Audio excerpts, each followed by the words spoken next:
What's going on, everybody? I just kind of fucked up there for a second. If you saw that like 2 second delay of us just kind of sitting there quietly, it's because I was like, where's the intro? Yeah, I know the pain of those intros. Yeah, no, it's like shit. And you know what's fucked up is it's at the very top of all these videos. It's like it's like the very first one. It's like, where is it? Where is it? Where is it? But anyway, what's up, everybody? I am Gilbert. This is my buddy Harrison. If you are clicked on this video, then you are watching the Fulcrum Entertainment podcast, number 185 or something. We're in the high 180s. Oh, nice, getting close to 200 apparently. Huh? Yeah, we've been at this for a very, very, very long time. Yeah, we have. Wow, yeah, we have. Like, not to say it's like, fuck, I don't want to do that. No, it's like, but damn, we have just been at this for quite a while. Anyway, what's up, everybody? Speaking of things that take quite a while, let's get to this intro. So yeah, we're gonna be checking out a movie that is a long time coming for some of us more than others. Mm-hmm. Yes, yeah. I've watched it. Okay, I've seen it. I have now. We got this isn't the first time. Well, okay, fine. Now it's the second time you're watching it, but still, Jesus Christ. But we got Daniel Nash in the comments. He says, I caught a second of that awkwardness. Yeah, well, congratulations to you. You're one of the lucky few. We also have Ethan Neeson in the comments. He says, ooh, some Star Wars. Some Star Wars time. Yes. Which, yeah, it's after the long Marvel desert, or it's only been like 4 weeks since we started doing Captain Marvel, She-Hulk, and it's like, oh my god, that show feels like it came out 1,000 years ago. Yeah, I have to admit, I keep going, oh yeah, that show's coming out, and I haven't wanted to see it enough to go back to it. Apparently, so the newest episode teases Daredevil next episode. Like, she gets her costume or whatever the fuck, and it's like in like one shot you see a box with a Daredevil mask in it. So okay. it's like finally we're gonna get it, but yeah, the point is that it's taken forever, and I'm like, and every week it's almost kind of like a chore to have to watch that show. So it feels good to have Andor coming out next week, and now we're gonna be watching and in celebration of that, we're gonna be checking out this awesome movie, probably the best, the best new Star Wars movie, of the ones that came, like Solo, Rogue One, the new trilogy. I'm gonna say it's the best of those, but I think that's quite valid to say. Yeah. We can discuss that throughout the movie, guys, in the chat. If you want to argue against it or for it, let us know. But yeah, I think that's fair to say. Yeah, because I'm like, like I said, we could talk about it, like you said, we could talk about it during the show, but it is probably just, it's aged so much better than any of the other ones. And I think you've seen Last Jedi. Have you seen Rise of Skywalker? I have seen all the sequels. So I've seen all the sequel trilogy because they came out in cinemas and I went to go see those. Haven't seen Solo. I have seen this now. Okay, I'm sure we'll watch Solo eventually. If Solo 2 ever gets announced, or if they ever come up with like Solo, a Disney Plus series or some bullshit like that. I assume I'll have to watch Solo before we see any more Lando stuff. Oh yeah, I forgot they are coming out with a Lando series at some point. Yeah, okay. So before the Lando series comes out, we'll do a Solo watch. Yeah, before the childish Landino. Childish. I love it. That's good. Yeah. Just write that down real quick. Yeah, no, but anyway, so here, let's go ahead and give them a minute to bring up their Disney Plus or YouTube or whatever thing. So if anyone wants to watch it with us, but yeah. So how are you going to be checking this out today, Harrison? Disney Plus? Yes, I am also on Disney Plus. Yes, are you on Disney Plus or are you renting it? Indeed, I am. I'm on Disney Plus. I'm like, at this point, anything Star Wars, I'm like, I'm not going to pay money. I'm not going to pay another $5 to rent that. I already pay $8 to watch it. Okay, yeah, I wasn't sure whether that was going to be one of those weird things that, I don't know, American Disney Plus doesn't get all the Star Wars stuff for some strange reason. Yeah, no, I don't understand why your Netflix and your Disney Plus and your streaming services get like different movies than we do. It's kind of annoying, to be completely honest. Yeah, it's the fact that we don't really have Hulu really, really helps us. So it means that everything that you guys get locked off into Hulu, I get through Disney Plus. Bullshit. Yeah, I don't understand it. And instead, I have to pay an extra $4 a month to get the Hulu, ESPN, and Disney bundle, and I don't even care about ESPN. Anyway, enough of me bitching about the economics of entertainment. Let's go ahead and let's go ahead and just. It's 2.5 hour movie just about, so let's go ahead and get started. Let's see here. I'll put the timer up, and I'll put it back to 0, and we will. So let's go ahead and get it ready, guys. We're gonna start the movie in 5, 4, 3, 2, go. All right. Load, Disney, load. Oh, does Harrison have a buffering issue? Yes, I'm just at the Lucasfilm logo. Yeah, like so you might be a few seconds behind me because I'm just now at I just passed the long time ago. Now we're on the planet. Yes, no, yeah, I've caught up. I've caught up. I fast forwarded a few seconds. Very good. So I'm just going to say this real quick about I like how this movie decides to be instantly different than all the other Star Warses that came before it, because it does the long time ago in a galaxy far, far away, and then instead of doing a it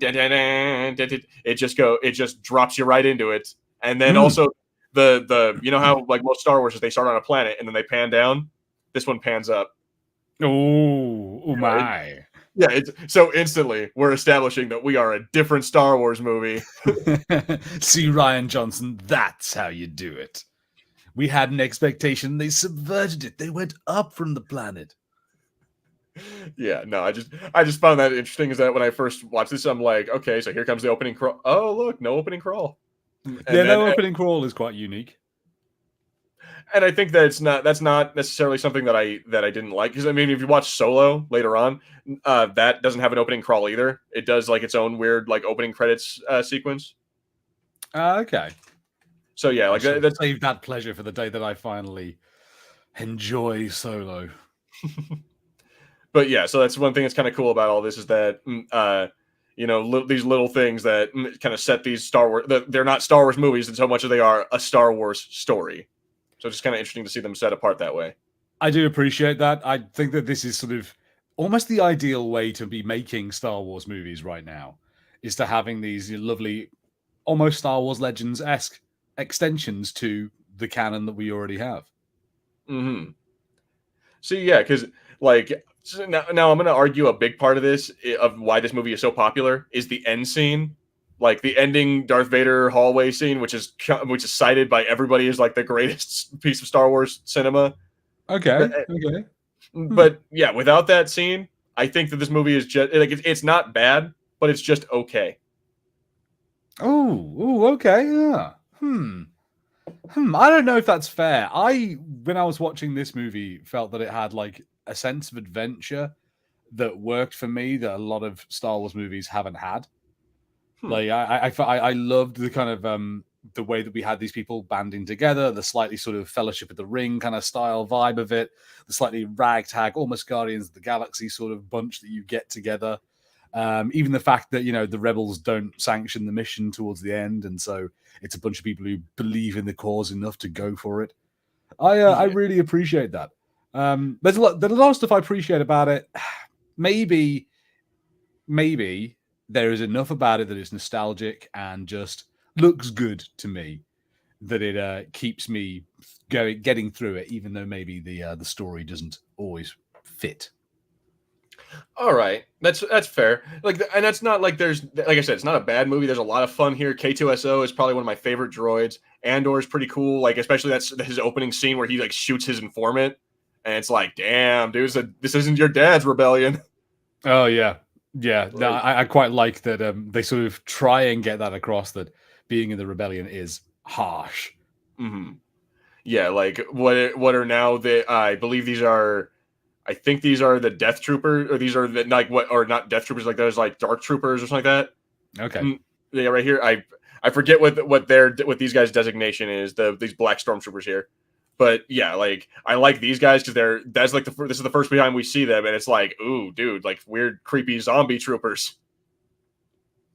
Zombie troopers. Yeah, well, and they're not actually zombies, but it's like, but the reason that we say that is because when you hear them talk, it's like you don't actually understand them. Like they have like this weird like filter that's over them. So people were all like, what if they're death troopers? What if they're like the zombies? That would be pretty sweet. I would love it if that was just a reveal. Like, oh yeah, this guy just has zombies going around with him. All right. So I want to point out that I'm not that we no. So you got this wrong, Daniel Nash. I am not Fulcrum. We are all Fulcrum. Didn't you see the opening? Like I love how everyone. I understand that I'm the one who uses the Twitter account and the YouTube channel to like comment and shit, but I'm not. I am not Fulcrum. We are all Fulcrum. Yeah, get with the program. No one is Fulcrum. Like Fulcrum is like a thing. It's like anonymous. No, it's not like anonymous. Jesus God, no. We are Fulcrum. Expect us. No, but let's see. But anyway, she says, got to side with Fulcrum. It had Star Wars' spirit throughout. Yes, the lack of Vader scene is a negative, but it doesn't make the movie for me. Like, so yeah, I guess he's agreeing that if it wasn't for the Vader scene, then it wouldn't be as good. But yeah, fair enough. It doesn't make the movie as like it doesn't like end all be all. That's what makes the movie. Like, there's a lot to it, but I'm just saying, had it not been for that one scene, it would not nearly be as popular as it was. One thing that bugged me about this movie is actually right here, her Jyn Erso's mom. It kind of implies that she's a Jedi because they talk a lot about the Force, the fact that she's wearing like some like vaguely Jedi-esque robes, and then what she does before she tells Jyn trust in the Force, and then puts a kyber crystal around her neck. Okay. So it implies that that's her mother's kyber crystal, and that was like from her lightsaber. And Jyn Erso could possibly maybe feel the Force or like use the Force. Okay. I kind of enjoyed the movie because it didn't feel like that to me. It didn't feel like Jyn Erso was very Force sensitive. It didn't seem to come up that much, and I liked that. It was a little bit refreshing. Fair enough. And I just like. Apparently that was like the thought is that she could be a Jedi, or also the other guy was a Jedi, like the blind dude that you were talking about before we got on air. Apparently he's a Jedi as well, or they think that he might be a Force sensitive. So yeah, like you have a point. It's a good choice not to make them Jedi and not to make them like wield a lightsaber, but it's still that kind of thing of like I wish they at least explained a little bit more about her mom. They leave a lot up to your imagination, which I guess is a good thing, but it's also like, damn, I kind of like details. I actually find that Jyn Erso doesn't get enough fleshing out in general for me. Like we get this scene here where we see her sort of roots and like a little bit of where she's come from, but like the intervening years seem to be kind of missing. They're very dimly implied by things that are said by Saw and her, but I feel like I would have appreciated just a bit more about that, about like what happened to her between now and when we next meet up with her. Oh shit! Oh, sorry, I was wrong. He associates your Fulcrum, Harrison. Okay. I have seen some people starting to do that. I need to maybe say but no one is Fulcrum. Like I should probably say my name, like, oh, it's Harry the Reader. But it's because I'm not that fussed about it being like, I want to know exactly who's reading this, man. Yeah, no. You also do comment back a lot on the comments section. So as well. That is true. So that's probably it as well. That is true. But all right, so yeah, what you said a minute ago, you have a point. She goes from like 12 to presumably in her 20s, and yeah, it doesn't really explain a whole lot about her like in between years. Yeah, like there's that fun line where it's something where she's like, the last time you saw me, you like locked me in a bunker with a blaster or something like that. And that was the last I saw of you when I was 16. And I was like, it's cool. Like that sort of hint to the story. But I'm like, I would have liked to have known more. Because I feel like there's a lot of characters in this movie that jump out and kind of charm me quite easily. And unfortunately, Jyn is not one of them. Yeah. I mean, I like her. She's cool, but you're right. Like the one who's my favorite is going to be K2SO, just because it's like Alan Tudyk is a treasure in this movie. Yeah. And it's really fascinating that because it's the deadpan delivery is so spot on. It's not even necessarily like, oh yeah, that's an obviously funny line. It's like, no, but trust me, the way he says it makes it funny. Yeah, exactly. Just like it's not even the lines themselves aren't even intrinsically funny. It's the way he delivers them. Like, but so again, like here we go with Cassian Andor here. How do you feel about we're talking a little bit about him before. How do you feel about this character? He's okay. Like, I don't know. I feel like he didn't stand out as much in this movie as I was expecting him to. Like, there's nothing wrong with him. But like, I feel again like everyone else had kind of cooler stuff to do. Like, you know, you get Forrest Whitaker, who at least he's mad and like he's really fun. Whenever you see him, he's like, oh, look at Forrest Whitaker just being mental. And then you get I can never remember these actors' names, but you get the blind, force-sensitive dude who is a treasure every time he's on screen. He has those wonderful Jackie Chan style fights with the stormtroopers. Like, oh yeah, he has his mate who's got this, you know, just kind of wonderful sort of loyalty thing to him, and it's kind of fun, and that massive gun. And I'm like, yes, you look like the heavy out of Team Fortress 2, but like from Mongolia. It's amazing. Cry some more. The meet the team. And then like, you know, Cassian Andor kind of shows up with his like Leon from Resident Evil haircut, and he's like, hello there, I am a spy for the rebellion. And that's kind of it. It's like, yeah, sure thing, my dude. I find it interesting that like, you know, whatever, there's no real like Hispanics in, or like Mexicans, like Latinos in Star Wars, but I love how Star Wars keeps on trying to put them in there.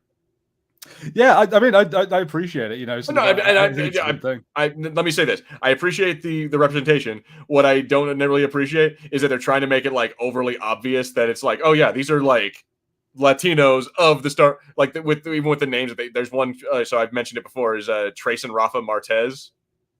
Like they're like mixed race, they're like black / Latino characters, and I'm like, you guys are obviously trying to shoehorn in like that, and I'm like, I just. Whatever, guys. And again, I noticed that a lot with, maybe it's just Diego Luna's accent, but I get the feeling that at a certain point, a director told him, okay, man, kind of lay it on thick. Remind them that you are indeed Latino of some description. Sorry, Latinx or whatever you want to say, whatever your preferred pronoun is. I love this actor. I can never remember this guy's name. I love him because like I didn't really pay attention to him, and for a while I forgot that he was English. like not in this movie, but just in general, because like he's the villain in Venom. He's that like, oh yeah, he's that CEO dude, isn't he? Yeah, because it's really fun. Like you watch that movie and you've got both Tom Hardy and him with their California accents, you know, and like especially him, he has that real kind of soft one, like, hey, so let me find out what's happening with the symbiote program. I'd like to know, please. And then like if you watch any of the interviews for them, we're like, right, okay, so we're talking now about what you say when you were in Britain, like if I'm gonna punch you up in a Barney. Okay, yeah, no, that's God, dude, I completely fucking forgot that guy. Here, he looks entirely different in this movie. I think it's the long hair. Yeah, you don't recognize him. Okay, so you know, I'm going to talk about this for a minute because we kind of have been glossing over it just a bit. How do you feel about like the different scenes, like this one desert planet, or not desert planet, but this like really barren, like nasty penal colony planet that she's on? A minute ago, we were on like kind of like a seedy Coruscant-esque like underbelly area. Like they have a lot of really cool sets and a lot of cool scenes in this. This movie, I think, delivers on a lot of the good Star Wars stuff. Like, we go to lots of different worlds. It makes it feel like an expansive galaxy rather than just like a single location or just a handful of locations like some Star Wars movies and series have done to us. Daniel Nash says, dude, I didn't make the Venom villain and pilot connection until now. Which, yeah, now see, it like no one knew it. He's acting totally differently, speaks differently, carries himself differently, he's shaved, like everything. Yeah. Alan Tudyk is like, congratulations, you're being rescued. Please do not resist. Like, I love you, Alan Tudyk. Don't ever die. Alan Tudyk's amazing for just being the stealth actor. Like, I never know when he's around. But someone will be like, oh, yeah, no, it turns out he was in that movie. I'm like, what? What do you mean? Like, oh, yeah, he was the chicken. No, but he wasn't a chicken. What do you mean he was the chicken? It's like, what? What movie was that? Yeah, he was the chicken in Moana. What the fuck? What? yeah. I'm telling you, the chicken. Hey, he was the Like, chicken. that just breaks my mind. Yeah. So like somewhere, like Alan Tudyk came in for like 3 days or whatever it took, and was a chicken. And he voice acted. He did like bagah and shit like that. Yeah, he did a chicken. Oh man. See, all right, this too. The episode 4 feels like we have Mon Mothma over here. We have Yeah. she was in Return of the Jedi, but that's beside the point. Like we get like original trilogy feels, and then the fact that they're in like the rebel base that we see in episode 4, it's like the whole thing is just, this is a beautiful scene, and it makes me feel so like just nostalgic. And, like, that's I kind of take back what I said, is that like it's not just the Vader scene, but the Vader scene definitely helped. Yeah, like I was watching this movie and I did realize partway through that like the thing that's getting me is it is bringing me back to like the old days of watching Star Wars when I was a kid. It was a slightly fresher Star Wars experience, and I was like, God, yeah, this reminds me of it. I think there's that point where they're having a big fight towards the end and just they unleash a load of TIE fighters and the sound like kind of gave me goosebumps. I was like, oh, it's my TIEs. Oh, and so much of this movie captures these things perfectly. Like in this, you can tell like it's not just the fact that the set's the same, but it's like lit the same. Like there are moments where you could believe that this was actually footage that they found and remastered. Yeah, exactly. And honestly, I mean, we're skipping kind of ahead, but with the whole Leia scene that comes later, that actually worked out really well, considering that I think that wasn't Carrie Fisher, she was dead at this point. Like she had passed. I think she had passed on at this point or something like that. Oh, so yeah. I can't remember the timeline. I'm sure someone in the chat does. Yeah, if I'm not mistaken. Here, let me see. Carrie Fisher. Yeah, she died on December 2016, December 27th, 2016. And this movie came out, I think, just before that. Yeah. Oh, wow. All right, when did Rogue One come out? Oh shit, December 26th. Yeah, it came out literally like 10 days before she died. So like it was some such like that. Okay, right. Okay, so she would have been alive when they were making it. Yeah, so I don't know. I think probably not there on set. Yeah, I'm not sure if they actually like used her for it or they used just like recycled footage from the old Star Wars movies. Either way, the point is they did really well to make that. Wow. Oh, holy shit. It's that guy. Remember that guy? Episode or prequel fans, rejoice.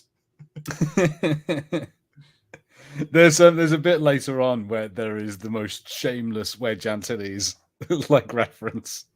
Yeah, right. Well, there's also a shameless R2D2 and C3PO reference. It's like, where is everyone going, R2? No one never tells us anything. And it's like, yeah. I defended that for like a second because Rue pointed out. She was like, oh god, they're there, and I was like, well, I suppose it makes sense. And I was like, no, wait a minute, is Leia with? Because they're supposed to be with Leia, and I didn't think Leia was here, but I think she is towards the end, maybe. Yeah, I think she ends up like here. Like, well, yeah, no, that's a good point because they're supposed to be on her ship, and they have this whole thing where he's like, oh, do you know someone who you can contact who can like have the plans or like get the plan? Someone I trust with my life. And he's talking about Leia. And so it's like, wait a minute, how did those two motherfuckers get from the planet to her ship? Yeah, that's a mystery that we'll have to solve, along with the mystery of how come Bail Organa looks so much older when Leia is a kid. Yeah, right. I like how, that's some weird nonsense right there, is that as Leia gets younger, we go into the past and somehow he gets older. Yes. Bail Organa. No one knew this, but actually has Benjamin Button disease. It was a weird crossover that no one was expecting. Yep, and it's some kind of strange, crazy thing that he just seems to get older as his daughter gets younger. Yeah, it's genetics, man. It's a bitch. I love Cassian Andor's like rip-off version of Marty McFly's jacket from Back to the Future. Let me see. That's actually... Oh, holy shit, it actually is kind of... It's just super puffy jacket. I'm like, all right, okay. Yeah, he's wearing like a vest over his jacket. See, all right, you know what? I like the Star Wars like aesthetic of like their clothing, but some of that looks really uncomfortable to wear. Like, Yeah, or like really cumbersome. Like that vest looks cool, but there's like pockets and a bunch of different shit on there that looks like it's either really uncomfortable or just really cumbersome. I'm like, damn, dude. I don't know how yeah, you it guys looks like deal it with gets that. in the way. Like if he was to raise his blaster, like the collar then will like pop up over his face. Exactly. Or like it seems like it might be really hot to wear that. Like, why are you wearing that puffy ass jacket in the middle of it's the middle of summer? Come on. Hanging out with the Aztec pyramids for all them galaxy Latinos. Well, fun fact: those are actually old Sith temples. Oh, awesome.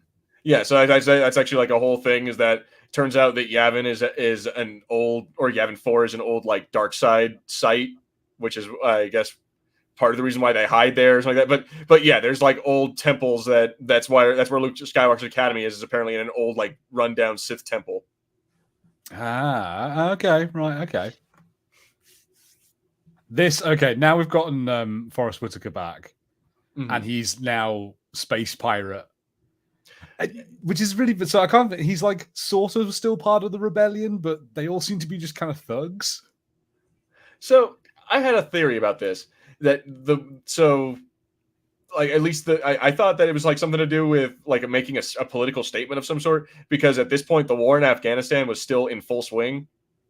So because like there's a part later on where they're on Jeddah and they're like in the streets and there's like dudes in tanks, like stormtroopers in tanks patrolling the streets, and I'm like, dude, this feels like it's like this feels like it'd be in the middle of the Middle East. And then I know, then like the battle breaks out. It's a bunch of dudes in like plain clothing shooting at the stormtroopers. I'm like, yeah, no, this feels very much like it could be a scene out of like the Afghan war.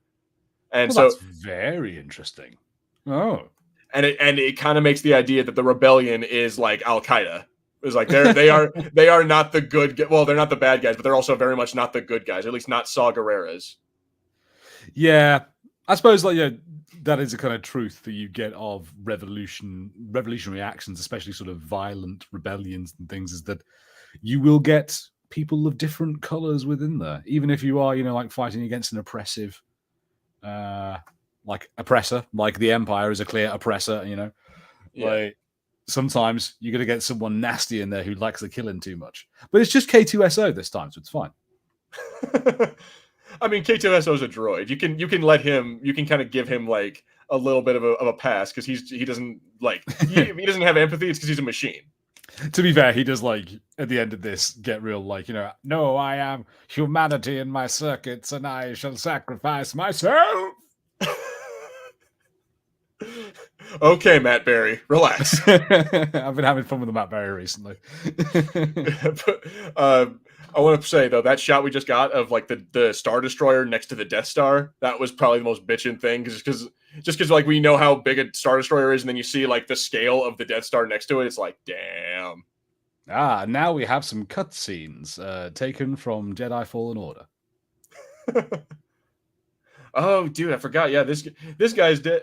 Is it like the actual guy who played Tarkin is dead too? So this whole thing was a marvel. The fact that they were able to like make the actual actor who's talking right now sound like him, or like have like they were able to tweak his voice and make him sound like the actual guy and make him look like him too. It's a real good like deep fake, or I don't think it's actually necessarily a deep fake, but whatever this is, it's very good. Yeah, I think they CGI'd a little bit. You can see it. Like, especially against like real people, it is a little bit more noticeable, but pretty sweet. This dude, the director, I do like him. I love his fancy cape, his sort of Thrawn look with that, and I appreciate the actor who plays him. Like, has that perfect Imperial officer energy. I like how he's always the bad guy, no matter what movie. Like Ready Player One, this. Well, I guess in Captain Marvel, he's like a red herring, but still though, he always plays like the bad guy, and I love that. Like he's just typecast. Thank you for confirming that. I was wondering if he was the dude from Captain Marvel. Yeah, he was. Yeah, he was the Skrull guy, which like the whole movie you think he's evil, and then it turns out no, actually he's actually good. I do love it in Star Wars. They show people's like apartments or things sometimes. I'm like, God, their apartments suck. Like you'd think, like when you're like high up in the ranks with the space emperor, that you'd have a nice quarter, but like no, your quarters are rubbish. I don't know, man. Like I feel like Coruscant is like how compared to what what some people probably live in the squalor of that city, like imagine New York, like how expensive are some of the apartments out there? So I'm like, I could see that as. I guess it just kind of looks like it looks like if you spray painted a Holiday Inn gray, you'd get like that room. Okay, that's I kind of see what you're saying. Like episode like 3, I think, when we see Padme's apartment, it looks much nicer. Like wide open space, big windows, balcony and shit. Yeah, like, you better guess something if you're royalty. Fair enough. Like, I'm gonna remember everybody. Monday, you go and press F to pay respects to the Queen. Yep. Pour one out for the Queen.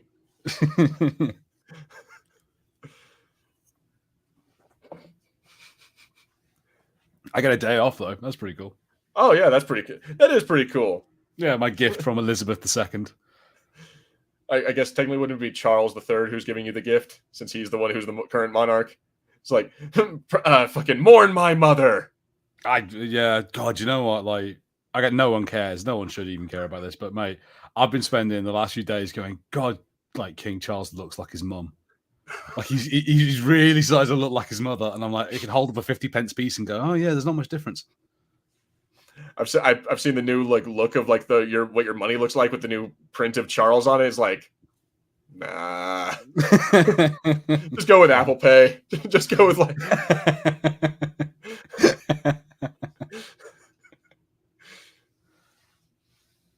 So yeah, like this too. Like this is kind of cool. Like having the Star Destroyer like occupy a freaking city and have like the TIE fighters flying around it. Like that whole idea. That would be terrifying as shit to see. Like just like you wake up in the morning, you walk out the door, and there's the Empire just chilling out anytime that they want to. They could just bomb our planet.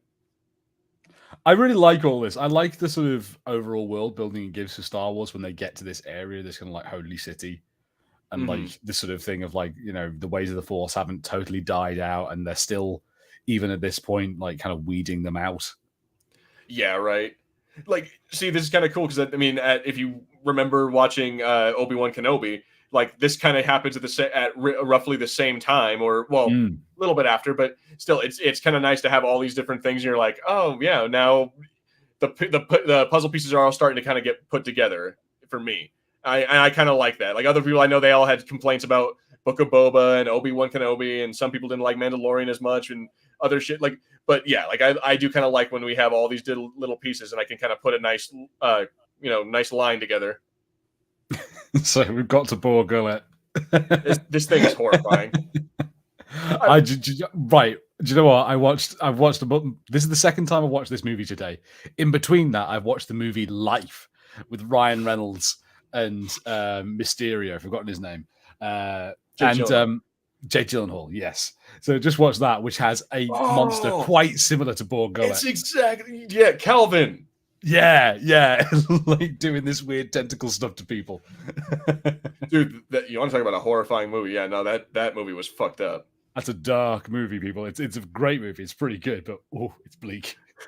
And then that ending with I don't want to spoil it for anyone, but yeah, no, the way it ends is like, oh fuck.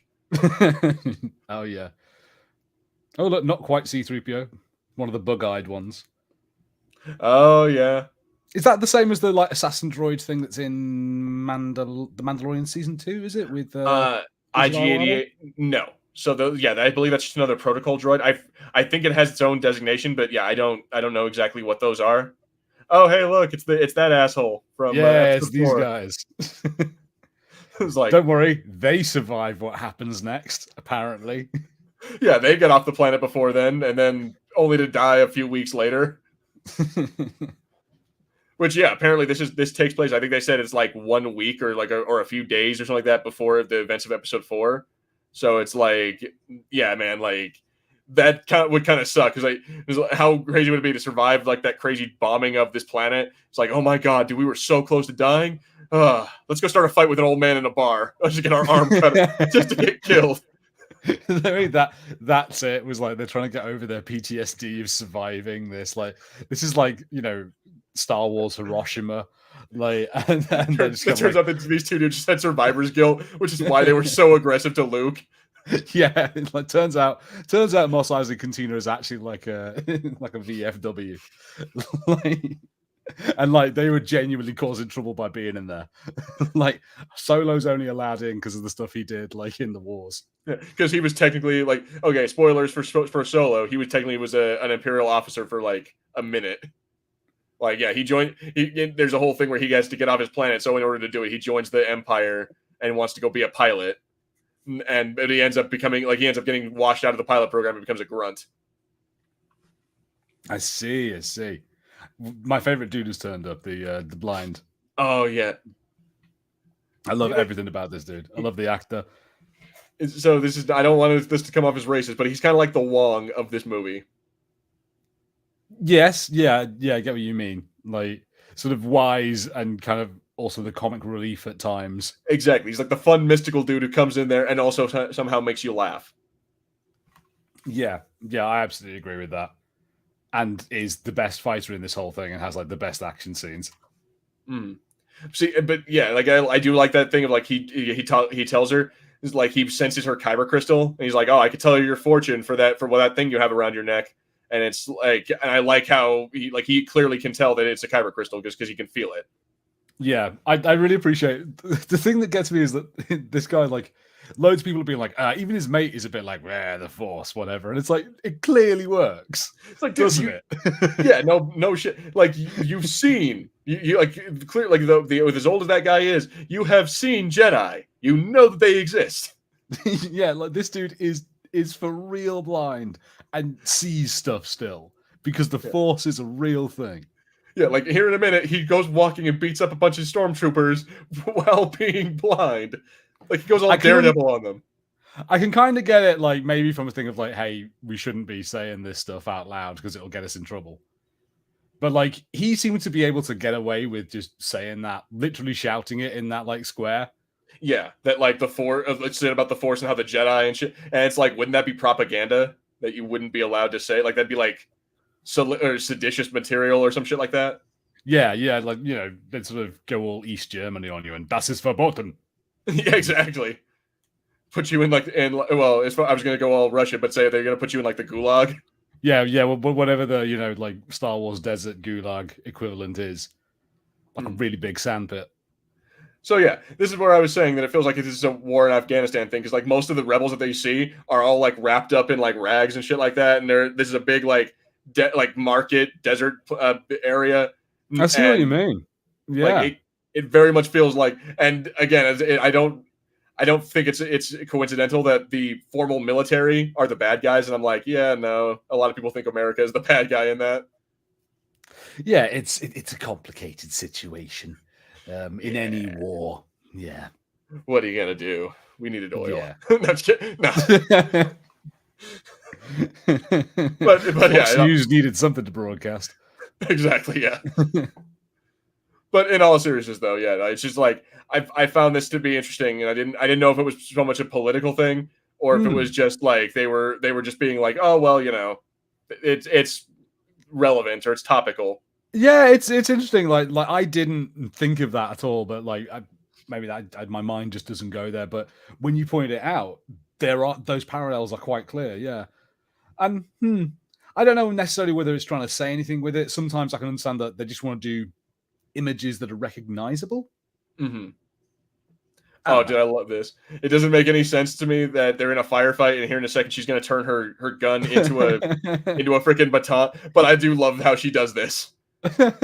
Yeah, don't worry, I'll nightstick them to death. Yeah, like also, no, that is not how a gun, like if a gun turned into a nightstick, it'd actually be really bad. That would break the gun. I felt that a bit about like the whole ending where she goes around with those like two things on her back for ages, like she's Snake Eyes from G.I. Joe, and like doesn't use them. Yes, I know. It winds me up.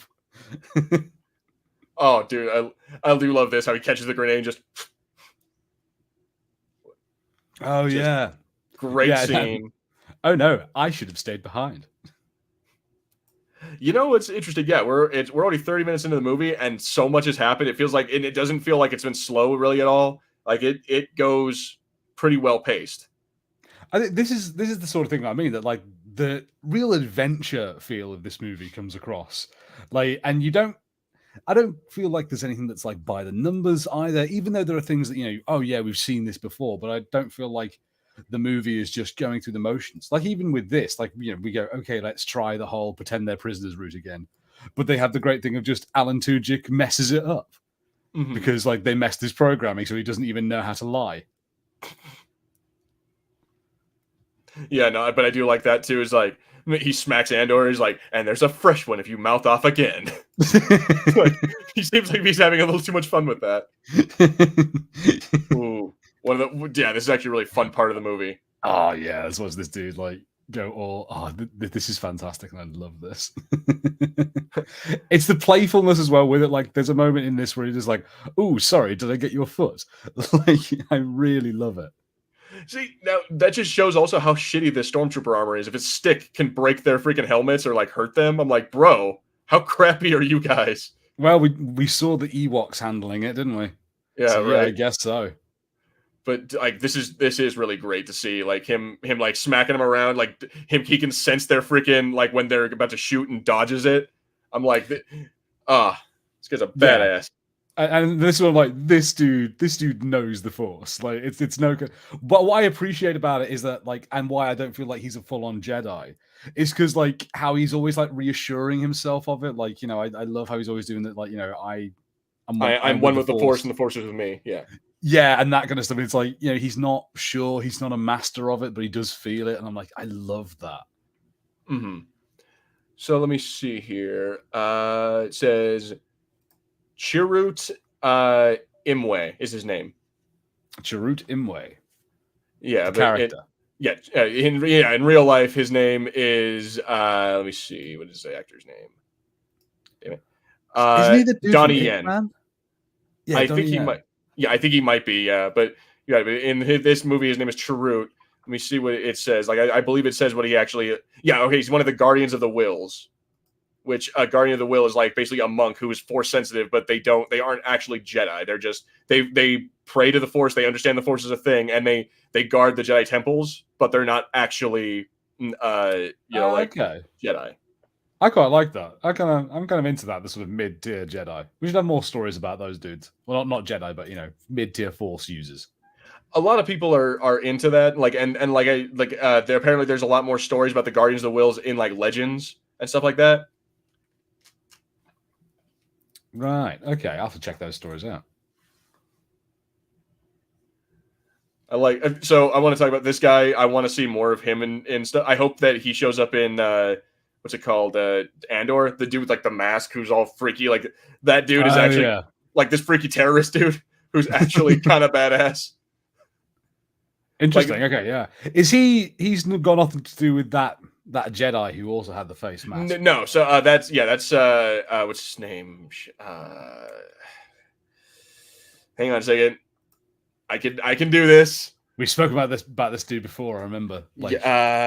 Hang on, he's a Keldor. I know he's a Keldor Jedi. Wait, Plo Koon. There we go. Plo Koon. There we go. Yeah. So but no, he's not Plo. He's not anything to do with Plo Koon. Like, in fact, he's not even a Keldor. Yeah, this guy is not a Keldor. No. Yeah, okay. No, this guy is wrong. Different kind of alien. Okay. But yeah, so apparently we are getting Saw Gerrera in the Andor series. So I am looking forward to seeing how they do that and what they do with his like crazy terrorist unit of the rebellion.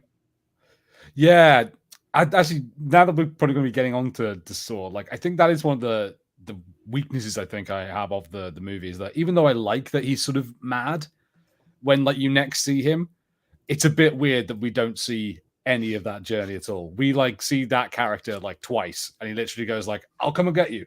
Come with me." Not true. Okay. Not true, Harrison. So if you watch, there's an episode of Clone Wars. Oh. Yeah, no, this was a whole thing. That's why Saw Gerrera was such an important character for this movie, is because there's an episode of Clone Wars that's back from like 2008, 2009, something like that, where Anakin, Ahsoka, and a couple of the clones, they go to I believe it's Onderon. Yeah, they go to Onderon, and it's like a Legends planet, but it's a whole. Anyway, so they go to this planet, and they're training insurgents how to be like rebels, like because they the planet itself is neutral, but they're going to help the rebels fight the separatists. So they can't do it officially. So what do? They send a few Jedi and clones undercover and help them train them in guerrilla tactics. And one of the guys who's the leaders of the militia is Saw Gerrera, and his sister, and I forget what his sister's name is, but it doesn't matter because she ends up dying by the end of the episode. Okay, sure. which is part of why he's such an extremist, is because his sister died, and so he went a little off the deep end and more. And then you see him again in the Star Wars Rebels. He goes a little crazier. Then obviously you see him in this, and then now he's going to be in Andor. Like every little thing that you see him in, it does show a little bit like him going just crazier and crazier as life goes on. Okay, that's better than I thought. Yeah, because so for me in this movie, it felt a bit odd because I was just like, at first I was like, oh cool, he's there to help, and then it's like, nah, this man's wackadoo. Yeah, see, I need to like show, or I need to find that episode and just send it to you and be like, all right, watch just this episode with Saw Gerrera in it, because like you do see he definitely goes a little bit crazier as time goes on. Like he stops caring about like civilian casualties. He stops caring about whether or not like his friends even get caught in the crossfire and shit like that. Okay. Like he starts using people, like even people who are on his side, he starts using them to achieve his goals, and it's like, bro. Wow. Okay. I really enjoy him in this. I love like all of his design. I love his like his cheap respirator. It's like kind of the good thing that Vader has. Yeah, like he's almost like, that's what I was gonna say. He's almost kind of Darth Vader-esque, with like he has like his robotic limbs. He has to breathe through a freaking mask. Like he's almost kind of Darth Vader, but it's Darth Vader on a shoestring budget.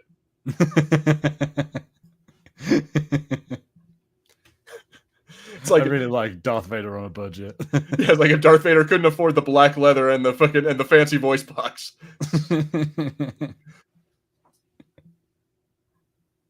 Oh, Forrest Whitaker, I love him. He kind of hams it up a bit in this, but it's good.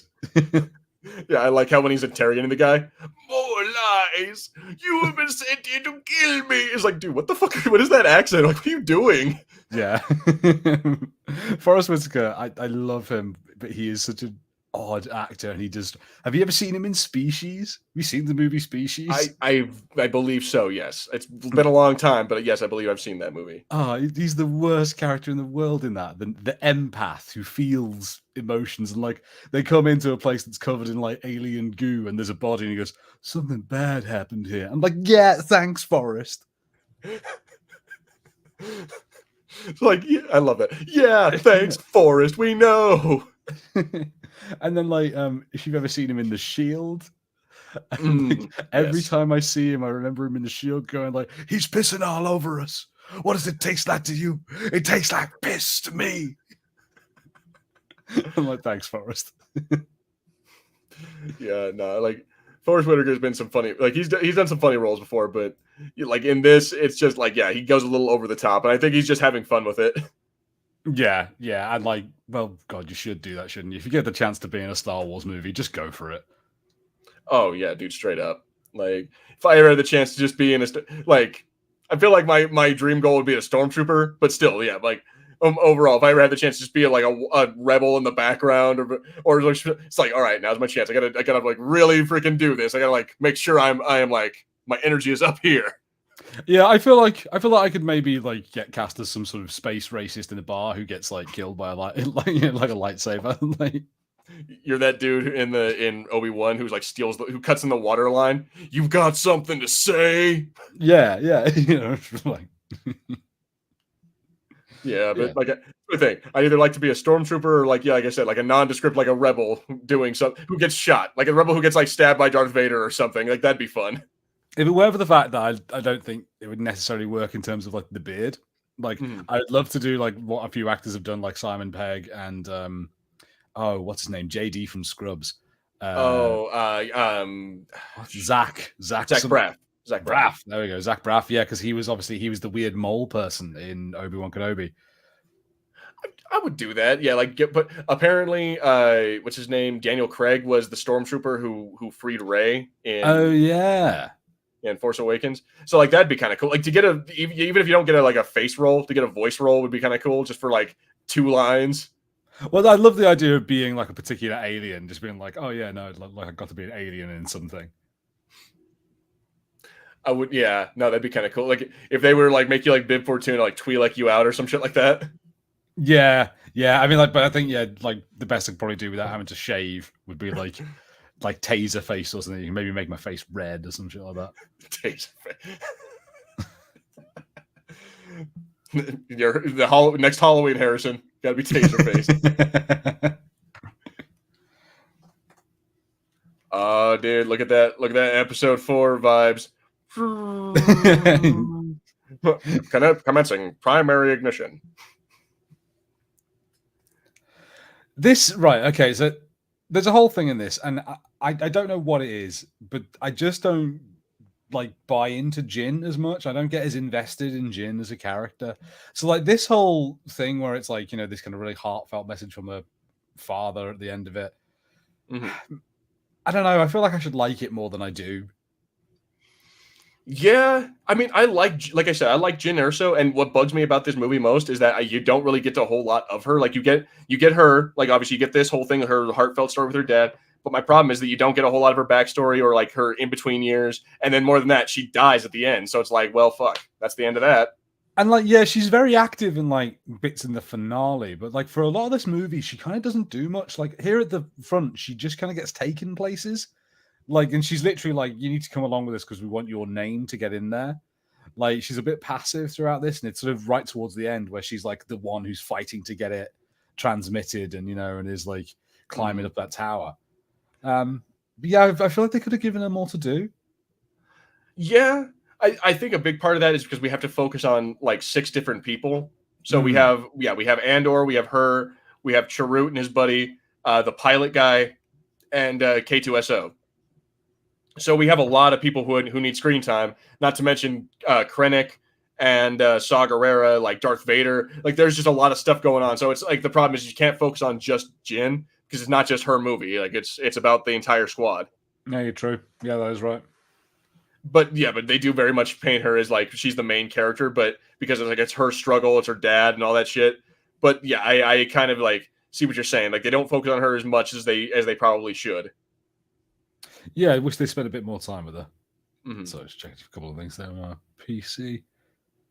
Also, I noticed that the Death Star's sort of upside down in the shots in the planet. Like the disc is on the lower hemisphere. Yeah, I don't know what's up with that. I think maybe just like, oh yeah, showing that we can do that too. Like, look at that. It's space. Yeah, it's up and down is relative, isn't it? Mm-hmm. Now, I want to point out though, yeah, you want to talk about like getting Hiroshima, like holy crap. Yeah. Like this is quite intense. This, and I like it. I like them sort of going, oh no, actually, sometimes we'll dial back the Death Star. We're not always going to destroy an entire planet, but guess what? That isn't necessarily better. Yeah, no, like what do you think they like would happen to the ecosystem of a planet if you just like took out a chunk of it like that? Yeah, like it's going to be similar to like a volcano going off, like the debris and stuff that must get launched into the air. Yeah, straight up, like a certain like a part of the like he says a minute from now, like you know, Cassian, there's a problem with the horizon. There is no horizon, and it's because like the entire thing is just like going up and like a shockwave is about to hit them. So yeah, it's like I see like that. I'm like that's got to affect like the planet on a massive scale. No, you're right. I mean, like depending on what damage that could do, like it could like do tectonic kind of stuff to it. You could start like causing geological activity and maybe causing like volcano eruptions or like earthquakes elsewhere. Exactly. Like you could for all we know, they just ruined the freaking planet. But like there's a so you remember Dead Space, how they had this whole thing called planet cracking? Like they would take a chunk out, like that kind of stuff. I'm like, what does that do to the planet? You know what I mean? Oh yeah. Yeah, to be honest. I mean, there's a huge amount of things. Like imagine like if you destroy like a planet that has like multiple moons, then what happens to those moons? Like where do they go? What happens to that whole system? Yeah, they just float out into space and find another thing to orbit. Yeah, they like start crashing in. If there's other planets in the system, they might start colliding with them or like getting drawn toward the sun or something. Or yeah, so like that's the thing. So yeah, like destroying a planet in a solar system, you have no idea what it would actually do to like that entire solar system. Like you're not just affecting the planet, you're affecting the entire like cosmos. When you get to stuff like that's kind of like the Phoenix, in the X-Men, like how, like, it was like how many worlds she destroyed when she like sent those stars into supernova by feeding on them. Exactly. It's like, damn. And see, look at this. Like, you see that entire shockwave going for like miles. It's like, holy crap. I love this. This is some really good, like, just kind of adventurous stuff. Like, nevertheless, it just looks like the Mummy, like, with those ruins and like, yeah, like the head. All it needs is the dude's freaking head popping out of the sand. Exactly. Oh my god. Yeah, no. I like the use of U-wings in this as well. Yeah, like normally we all get used to X-wings, but like this is actually kind of cool. They use a ship that doesn't usually show up in Star Wars a whole lot. And then, like, you get all of like your proper decent ships towards the end when you fight, which I'll be very happy about. Looking at some Y-wings. Yeah, some Y-wings, some good old fashioned X-wings. I don't know why Y-wings. Wedge Antilles, yes. But what were you going to say about X-wings? No, Y-wings. For some reason, they've always just been a real favorite design. Like, not necessarily like, oh my god, they're the best ship, but I'm just like, I just love the way they look. I like the weird little fronds they've got at the end. Nacelles. I don't know, that's what they call them on Star Trek. I don't know if you call that one. Yeah, like the rear nacelles or whatever the hell. Yeah, it's like that's their engines. Yeah, love them. So yeah, like, I remember I've definitely tried playing, like, I think on Rogue Squadron or something. I've definitely tried playing as a Y-wing, and I found it very difficult and kind of boring. Dude, yeah, like, but this right here, that is awesome. Horrifying, but awesome. Oh yeah, just and damn. Then the fact that they use freaking hyperspeed, or they use like light speed to get out of it. I'm like, yeah, that's some Han Solo shit right there. I also I do love the way they use Tarkin in this. Like, I love like how this guy is like, yes, I've had my victory. I've shown them what I can do, and Tarkin's like, it's mine now, buddy. It's like, I will make sure the Emperor knows of my accomplishment. It's like, what? You SOB? Psych, that's how we do it in the Empire. Yeah, but I like that. He's just like, oh, good work, Krennic. But now it's my project. Like, yeah, no, Tarkin's a piece of shit. like I feel like Tarkin wouldn't be anywhere near this douchey to you if you just took off that cape, dude. He outranks you. He doesn't wear a cape. No one else wears a cape except for Vader. Yeah, I like how, like, what's up with him wearing like so all these other guys are wearing gray uniforms, and now, mind you, in episode 4 and like I guess in the original trilogy, you can see a couple of people with white uniforms on, but it seems like very few and far between. So I'm like, I wonder, why does this asshole think that he's so important that he needs a cape and a white uniform?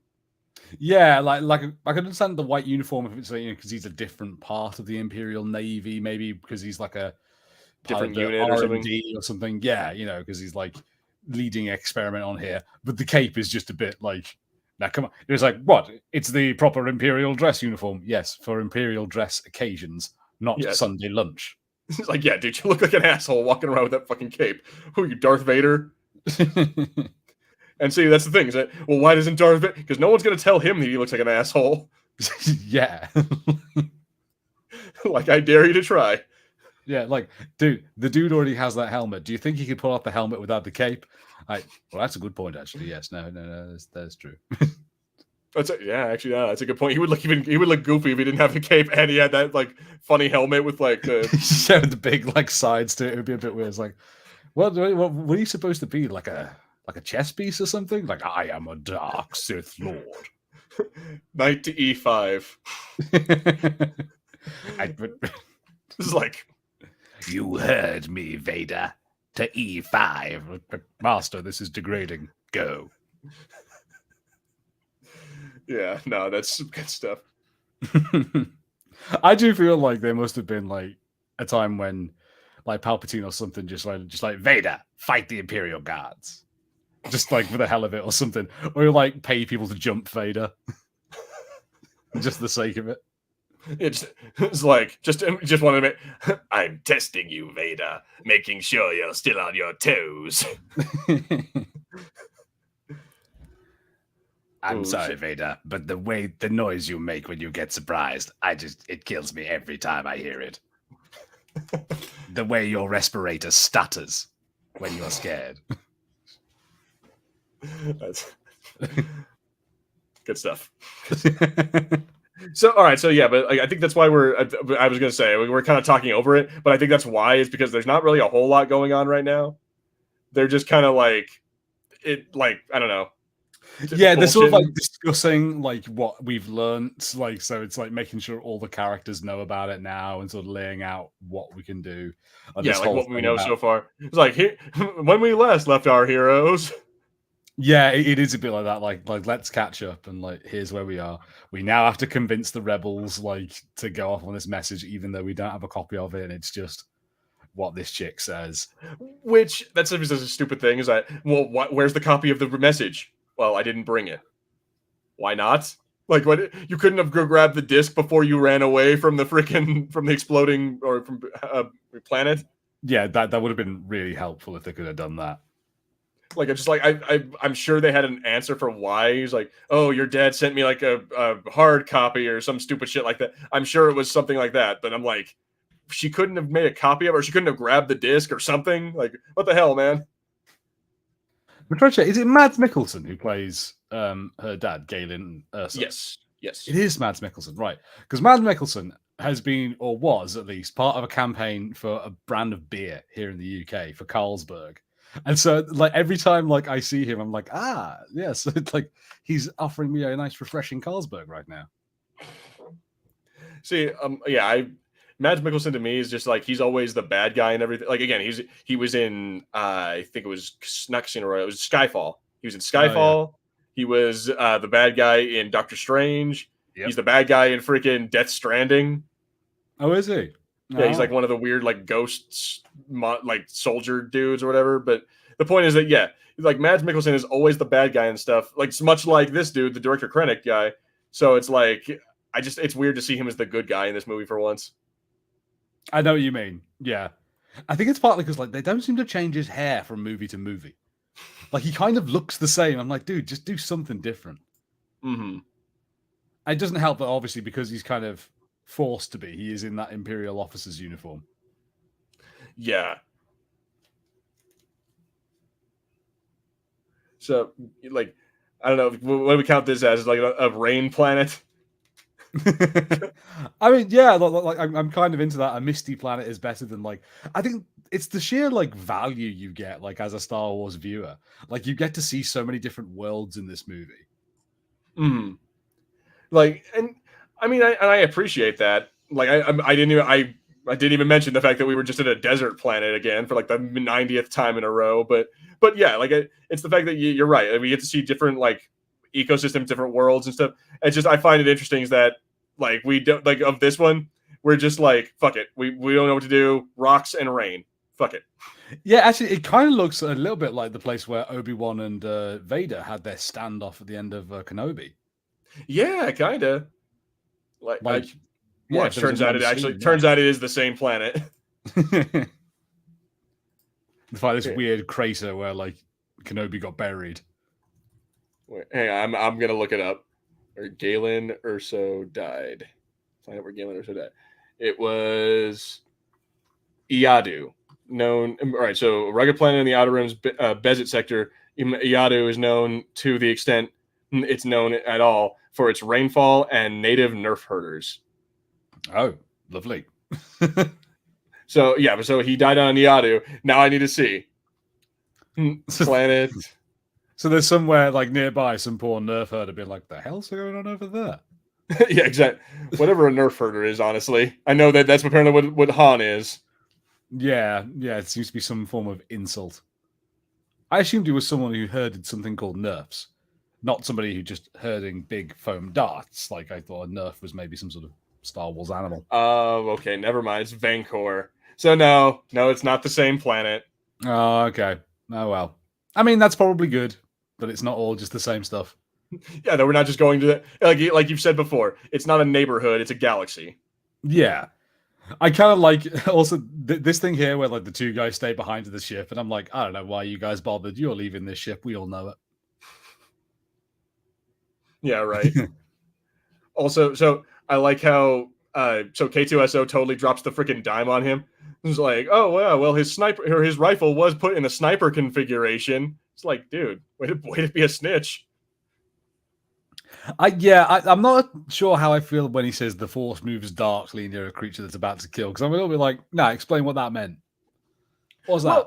I kind of get that. It's like, because if you're like, oh, I'm gonna murder this person, like that's a dark side thing. Like you're tapping into like evil emotions or like aggressive, like dark emotions. So I do kind of get that. Like he's like, since the force moves through all living things, when Cassian is gonna go like, oh, I'm gonna go kill this guy in cold blood because I was ordered to.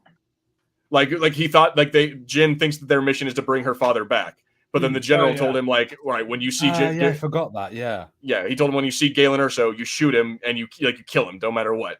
And so like that's kind of like a dark side thing, is like he's doing a dishonorable thing and he understands that. So the force is moving darkly through him. I do kind of understand what he's saying there. Yeah. Okay. I can go with that. Yeah. I was once like, I would like to have some more sort of explanation sometimes of what these like phrases about the force are like. Like when he says it moves darkly, like, what is he experiencing like that? Is the force been like, bruh, he's about to go shoot a man? I mean, yeah, I kind of see what you're saying there. It's like, how does the force tell him this? But I would argue it's kind of like the same thing as like when you get that, like you ever get a vibe from someone, like you can tell that they're angry or you can feel like the tension in a room. Yeah. It's kind of like that, but maybe it's a little more like pronounced. Maybe we should start doing that, like in like awkward meetings. Is like the force is moving darkly on this Zoom call, and make everyone start laughing. Might be one way to get out of an awkward meeting. Oh, dude, I love K2. So if Cassian comes back, we're leaving without them. It's like, I love you, man. You're an awesome droid. I want you to be mine. I think that's the thing. You have to spend your entire time being like, no, put that down. Like, oh, come on. It'd be easier if we just stole this. Like, I know, but put it down. I don't know. Yeah, it's kind of like having a giant child, but a child that can like crush your skull with its hand. Yeah. Oh my god. Yeah, it is like having a giant child. It's just that, isn't it? It's like you couldn't say anything to it in confidence. It would just like tell someone like, he thinks you're a jackass. Like, man, come on. Mm-hmm. Like earlier on, like she had when they first got on the ship, she had a gun. He's like, why does she get a blaster and I don't? I'm like, dude, stop being a snitch.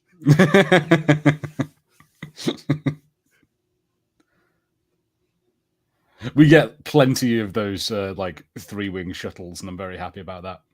I don't know why, they're one of my favorite ships. Yeah, I don't know what's up with the Empire and having like super rigid ships like that, but yeah, they are super into like their triangular, like I don't know, yeah, shuttles or whatever the hell. Yeah, I don't know, maybe that's because it's coming up a lot in the Boba Fett, the slave ship, the second book of the Bounty Hunter Wars trilogy. You're getting a lot of stuff about the Kuat drive yards and then making stuff for the Empire. So maybe it's like part of like Kuat's drive yard design. Maybe it's like an efficiency thing to be so triangular. I could see that. I quite like it in that where they had the whole thing where like when they finish construction, like all the like stuff that's like holding down the ship, they just set it on fire. It's a really cool idea. That is kind of cool. I like that. Oh shit! Yeah, they're going to kill the scientists. Ooh. Which that is kind of like, all right. So what I like about this movie is that it makes it very clear that there's no real good or bad guy, like no, on the rebellion nor on the Empire. Like both sides equally are like dark, or both sides have their own like shades of gray. Yeah, I'm not sure I'd say they're equally dark, but yeah, I know what you mean. Like it shows that like the rebellion comes at a cost. Like people have to do things that they don't want to do, and like it's not always a good thing. Yeah, like both sides have to make compromise. Like you see Galen Urso, he's sitting here having to like if he gives up his source or if he gives up how like the rebellion, then he loses his friends. But yeah. Same thing for Cassian Andor. If he has to compromise his morals to complete his mission of shooting Galen. Yeah, exactly that. Yeah. Whereas like you get like the director and I can't remember this dude. Is this dude who is this dude in the hat? Is that the director? Is it the same guy? I believe so. Yes, it's still director critic. Okay, yeah. Like him here. Like he just doesn't give a damn. He's just like, nah, I'm pretty evil. Yeah, he's having fun with it. Like, and mind you, now if you watch like a lot of the expanded universe stuff or a lot of the like Rebels, it makes the idea like they show a whole part where one of the main characters goes to Stormtrooper boot camp, and like they like apparently they take children like at like 14, 15 years old from early age, and they start indoctrinating them at an early time, and they actively want people who like. There's a part where like the main character Ezra, he helps one of his fellow students. Like he helps him, like he grabs him up and they work as a team to get to the top. Whereas then he ends up getting in trouble for that because, God damn it, dog, shut up. But yeah, he ends up getting in trouble for that because like the guy's like, no, you shouldn't have done that. It's like if your partner didn't have the strength to get up themselves, then they don't belong in the Empire. So it's like they actively choose people who are selfish and want like only to help themselves. Yeah, like absolute kind of like Sith sort of mentality, I suppose, isn't it? Like you see loads of that kind of mentality in Red Harvest. Exactly, yeah. Like it's a thing with that is that they actively choose. There are the reason that the Empire, especially, is that they seem to only have guys who are like yes to evil. It's because they it's what they wanted. Like for the last 20 years, that's what they've been cultivating.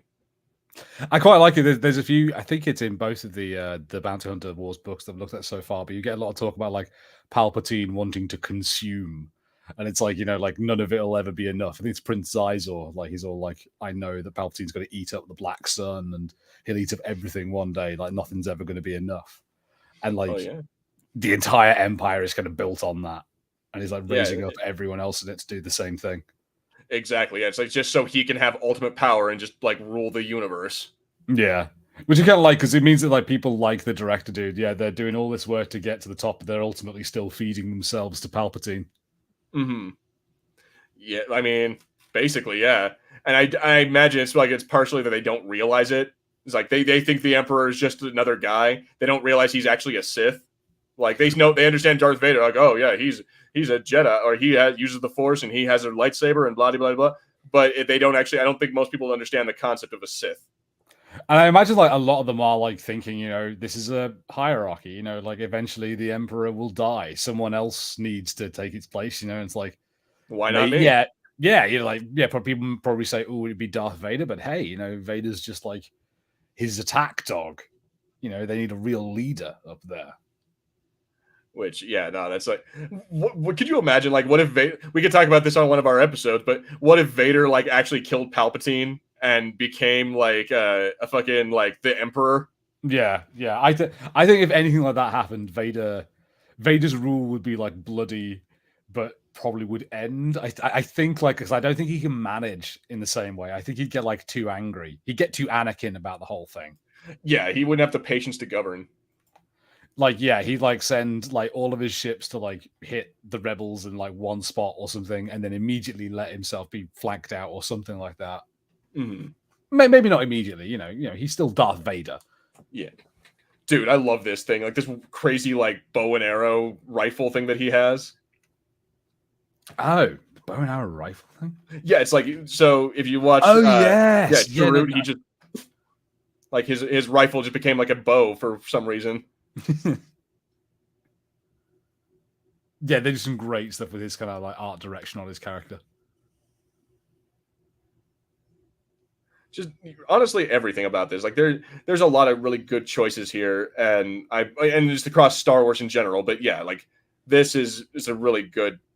Like I would love to have been on the crew to see like the concept art and all the other stuff that went into like making this what it is. I think it's so amazing for me to think that like this movie was made, and it is made as something that directly fits into the very first movie. It's like a prequel to that first movie, but it feels fresher than like The Force Awakens did. Like The Force Awakens like revisited stuff and rehashed stuff way more than this thing does, and this thing is about the Death Star, and it still feels like less of a copy than The Force Awakens. That's unfortunately, yeah.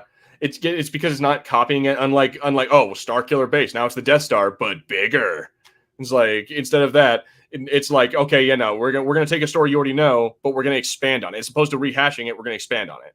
Yeah, absolutely, yeah, and like we actually see more of the world rather than just like it's the same characters again, but in a different place. Like we see, like, oh no, like all the stuff that they did relied on some off-screen stuff to happen, and there's like a really rich story there that we can give you all the details of. Yeah, exactly. And it's like, I think that's a really good choice. Like, it was a good choice to wait like as long as they did. If they had, done episode 3 or 4, 5, and 6, and then just the next, a few years later, instead of doing the prequel trilogy, been like, all right, guys, Rogue One. It's like, yeah, it might not have been a good idea. It's the fact that we had this entire like wide open story, and then it's like, then just after all this time, it's like, okay, now what if we told this? Yeah, it just came out and it just works. Mm-hmm. So, all right, the dude who's with Chirrut, the guy with a big gun, he reminds me a lot of I'm gonna say Bishop from I can see what you mean. That X-Men movie. Yeah, I can see what you mean on that. He's got a very Bishop kind of gun. Bishop always had one of them big like sci-fi guns, which is just like square. It's like a rectangle. Yeah, and then it like charges on a pack on his back or some shit like that. Like this dude is carrying around like a backpack with like the. So I'm like, it just very much reminds me of the Bishop from the Days of Future Past movie. Inexplicably, it works like a pump action shotgun. Which, like, I know everyone knows that it's because like pump action's cool. Yeah, like you feel like a badass when you do that. Yeah, especially if you like. I love it when Blade does cool pump action shit. Like spinning it, dropping it in the air, and something like fucking yeah, Blade. Yeah, now mind you should never do that with a real shot. I don't care if it's like you should never grab a gun, throw it, and then grab the and then throw it again. I'm like, don't ever do that. It's a bad idea. He's the daywalker. He doesn't care about your gun safety. So I'm curious, real quick, since you're on the topic. Have you ever shot a gun, Harrison? No. Oh. No. We got to get you out here, and we got to get you shooting a gun. We got to put a shotgun in your hand and get you shooting a gun.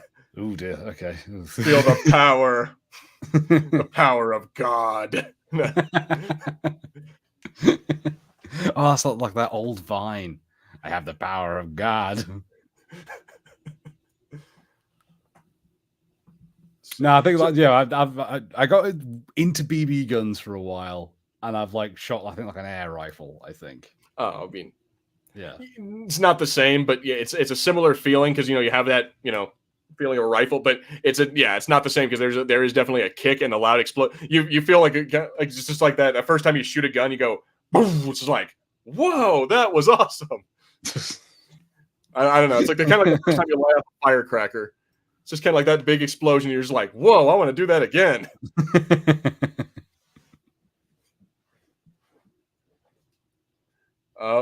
Here comes Andor with his like, I don't have the luxury of being moral. I've been in war since I was 10 or 6. Excuse me. Yeah, I don't know how I feel about it. It feels like just like he's telling her off for not much reason. He's like, sorry, I shot at your dad, but this is war. I'm like, it doesn't change the fact that you're kind of an asshole. Yeah, like I guess like she wouldn't have gone along with it if like she knew what was going on. But dude, come on, like, yeah. Just admit, shooting at someone's dad is almost always a dick move. Like, even if they don't like them, they'd probably at least like the chance themselves. Mm-hmm. It's like, I wanted to shoot my dad. Thank you very much. Yeah. It's like, as is my right. If anyone's going to kill my dad, it will be me. It's like, yeah, you got to go full Game of Thrones on that shit. If anyone's going to kill the king. Yeah, that way I claim his lands and titles and his women. Ooh, shit. It's Vader's castle. Yes. Oh, yes, of course. And honestly, I would love to have been like on the so imagine this real quick. You are a contractor in the Star Wars universe. Like you're building shit, and you get told that by the Empire or Emperor or whoever, the Moff or whatever the fuck, so you have to build a castle for Darth Vader. How scared are you? Yeah, it's like, well, and also just like, right, okay, here's what you've got to build a castle for an evil space wizard who is known to murder people who he doesn't like. It is being built in a volcano. You can build things in volcanoes, right? Exactly. Poor little guy would be like, oh yeah, Yeah, there's gonna be a volcano river. There's gonna be like a lava river under this like giant, on this little platform, and it's gonna go into a waterfall. Like you're down with all that, right?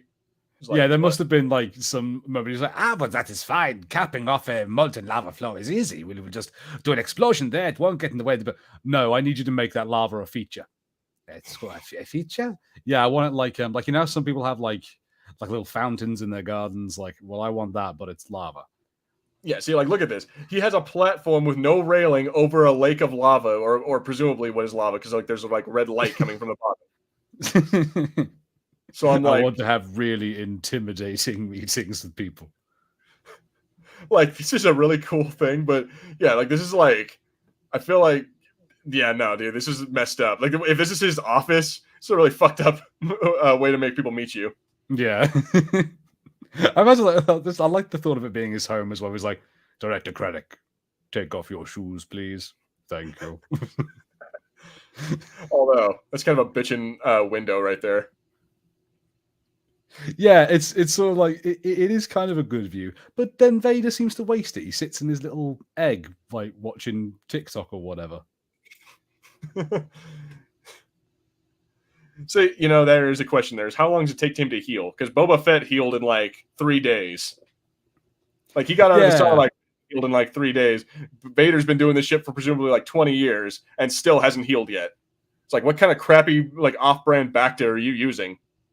Yeah, because I understand there's that whole thing of like how was sort of put together poorly so that he's always permanently still in pain. So I'm guessing, like, I don't know whether the Emperor is also controlling like the Bacta he has access to, maybe, and like he like waters it down somewhat. Yeah, or like whether he's done something that he knows deliberately Bacta won't help with or something. Mm. I mean, yeah, I can kind of go with that if that's the way this has gone. That the Emperor has like controlled him and manipulated things so that he's always in pain. Mm. Oh, he's doing the thing. Oh, it's the Anakin Skywalker special. And I love that too. Is that just like the way he does it with just his fingers? Like, it is quite good. It's like I don't even have to make a big thing out of it. Yeah, right. Which that also that makes me the idea that in the guy's throat, like there's just 2 little points that are finger points that are just like choking on his windpipe. Yeah, his larynx has just gone bam, at 2 little bits. Yeah, which is, I'm like, I just love that idea that Vader is just like, he's very, very nicely focusing on this one little part of your throat. Just, I love well, go ahead. The aliens in this. So you might have been about to say the same thing. Like, I love the aliens and the Mon Calamari. Like how much Mon Calamari we get in this, I really enjoy. It's a trap. Awful lot of humans. You know what I noticed is that for like the rebellion, you'd think that there'd be more like aliens in the rebels, like especially with Star Wars squadrons or whatever. Like that makes the idea that like Trandoshians and Twi'leks and fucking Rhodians are all around. But there's just an awful lot of humans and then a couple of Mon Calamari. Yeah, I always try and like try and pass it off as a little bit, the limitation of the medium of film. It is harder to get lots of aliens in there, whereas a lot of people are a lot cheaper. Yeah, like having an extra in the background, just like just reacting to shit is a lot easier than having someone sit in the chair and become a Rhodian after like 6 hours. Yeah, so like I don't know. It's like I've been saying this for years because I like my Star Trek. Like for the older series, I always go like, look, I know the makeup's not good, but it's like it's there to represent what they would actually look like, But like if the Klingons were actually there, they would be more like maybe they'd be more like they are in Discovery, where they're really, really alien, But they've just got ridges. Honestly, I would appreciate if Star Wars did like, they don't have to necessarily do it like as bad or low budget, but I would appreciate if there was just a couple like blue people, like not even necessarily like with like antenna or anything, just blue. I get what you mean. Yeah, no, that's fair. That'd be pretty easy to do. It feels like. Yeah, I'm like, how hard is it to paint someone green, and just call it a day? Put them in some weird like alien clothing, paint them green, and call it a fucking day. Yeah, yeah, it feels like it'd be relatively like just give them like a fake arm to hold underneath their regular arm. Oh, 3-arm Joe over there, bottle of 3 arms. Exactly. If Total Recall could give a chick a third boob, what the hell, man? You guys are going like there's easy ways to do this, and it's harder it's easier than you're making it. How do we feel about this? Like this whole scene where like the kind of rebels are like, look, we're not into it. There is a practicality of if they have no proof, like, can you go off on this thing just off of this one person, what they say?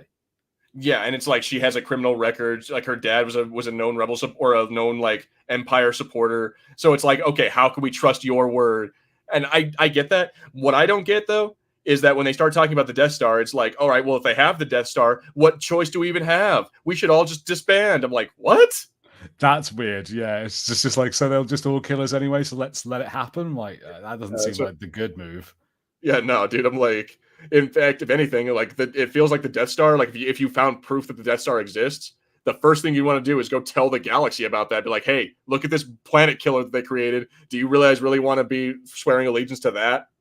Absolutely. Like, even if you didn't want to do like a full out assault, you'd be like, we need to like, do like recon. We need to get people in there, like try and have like spies or something. Because that's what you have in like arms races. You need to find out what the enemy's doing. Yeah, like that's the thing, is that like the whole plan of Star Wars, that they find they get the plans for the Death Star, and then get them to the Rebel Alliance, only to have them do an assault on the on the planet or on the Death Star. Which I'm like, why don't you guys tell the galaxy? Like, why don't you get, like you said, get a spy in there, go get some people like with some GoPros filming the entire fucking thing and being like, hey, look at what we found. And like that will get the entire galaxy on your side at that. Then we have the whole Rise of Skywalker fleet show up.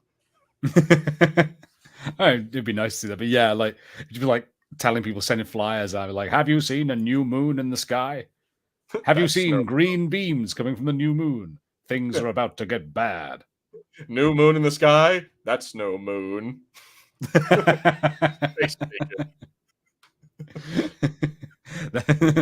Read our new pamphlet. That's no moon. To educate yourself on Death Star safety today. But it's like straight up, like they make this whole thing. It's like, we have to go bomb the Death Star. I'm like, do you? Can't you just tell people you have the fucking plans? For fuck's sake, like make that shit on the internet. Yeah. I suppose there is that thing of like, you don't want them to find out about the weakness and then like fix it, exploit it.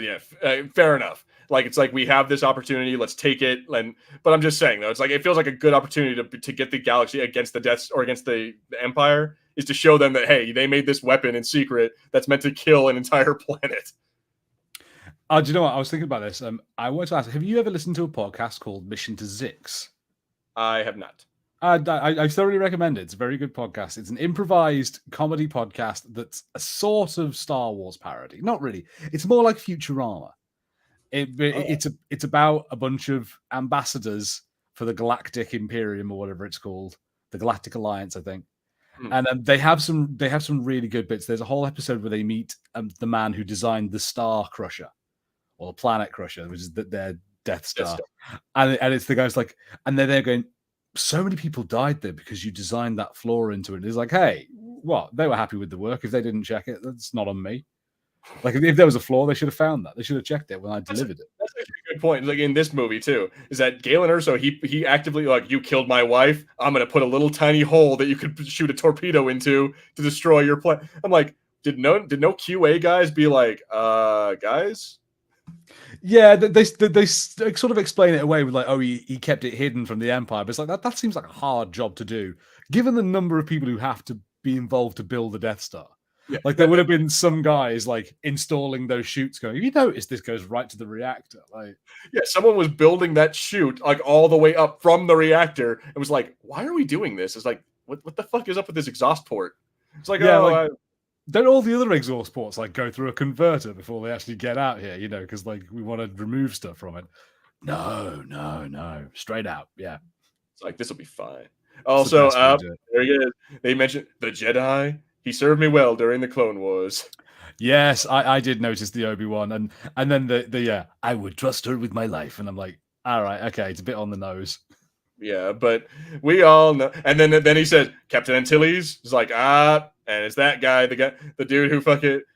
Although actually, okay, that explains that, is to how they got C-3PO and R2 off the planet. Is maybe they hitched a ride with him. That does make sense. Yeah, that does make sense. Or I'm not sure if that part comes later. But anyway, oh wow, yeah, we still have about 45, 50 minutes to this movie.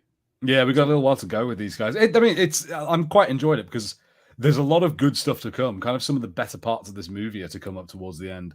Not least the Vader scene, but I think a lot of this action's it.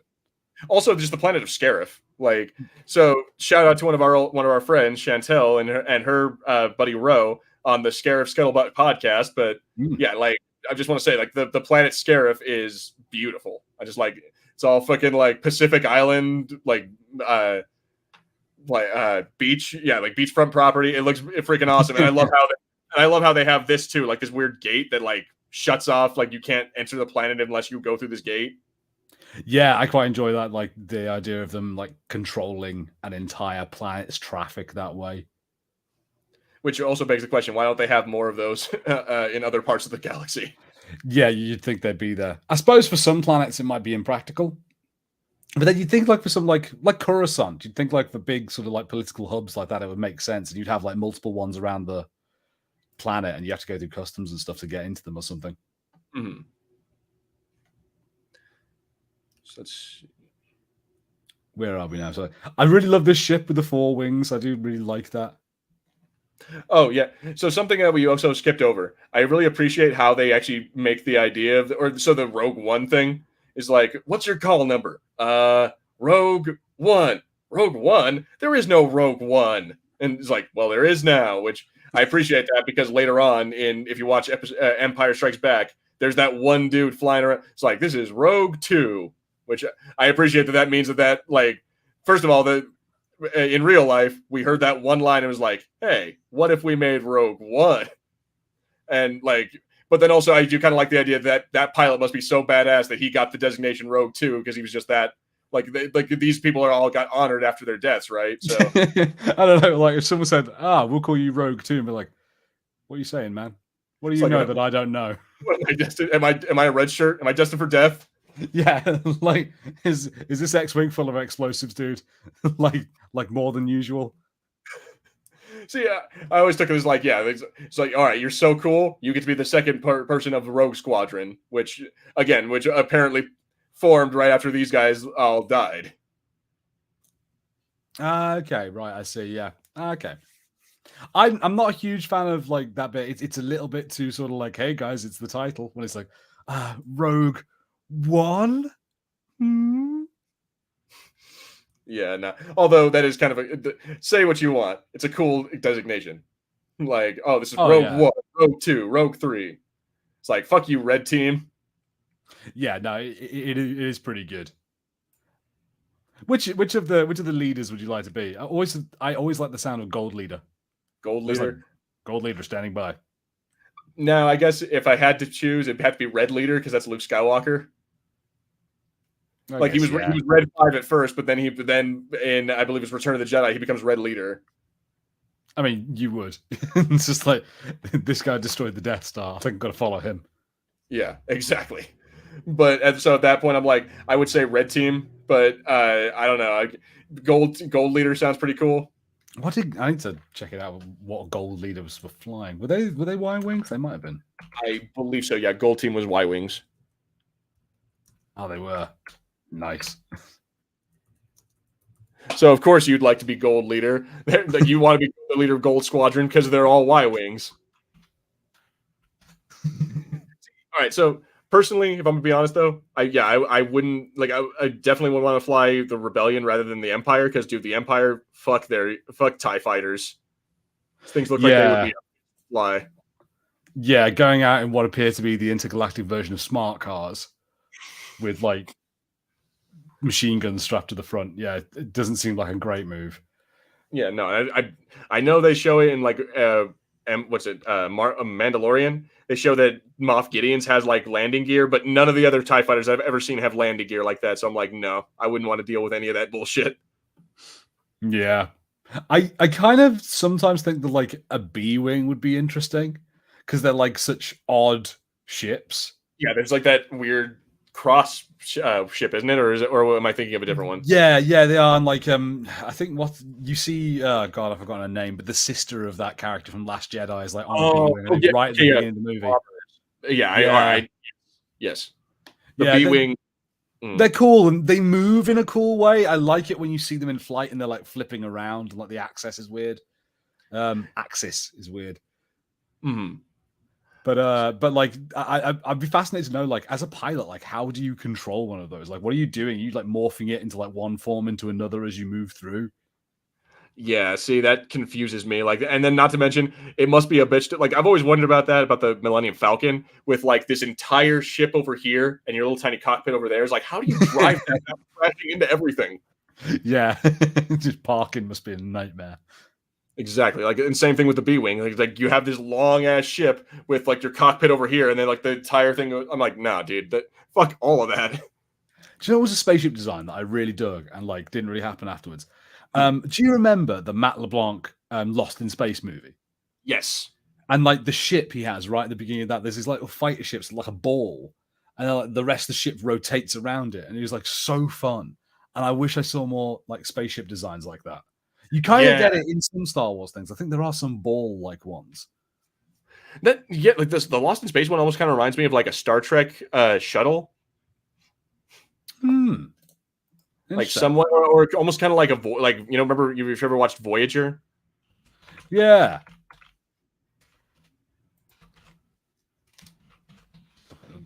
Shit.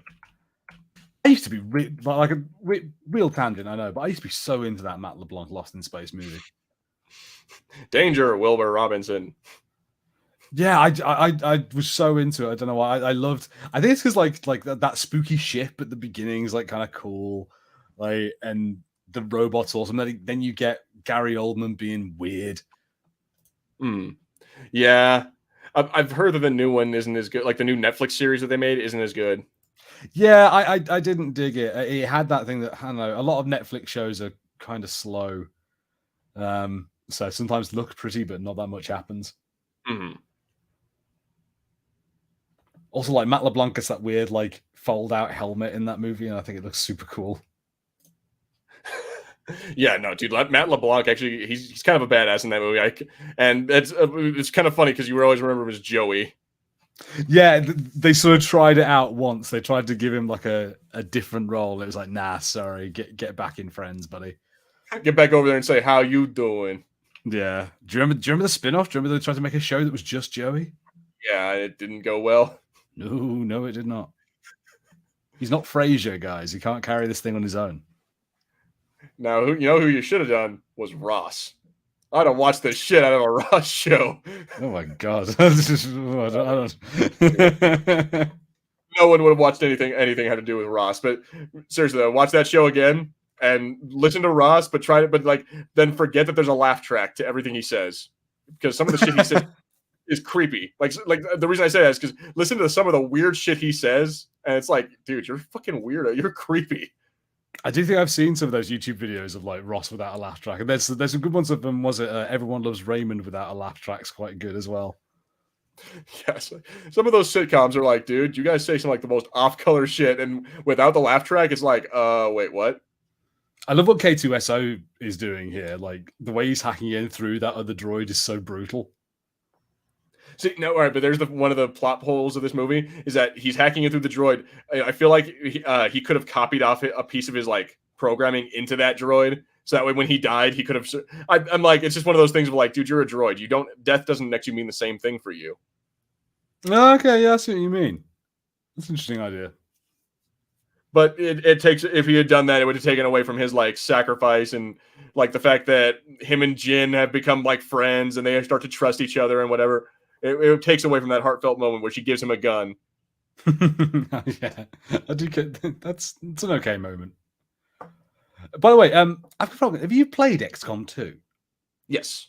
Yes, you have. She looks so much like one of the stun like bad guys from XCOM 2.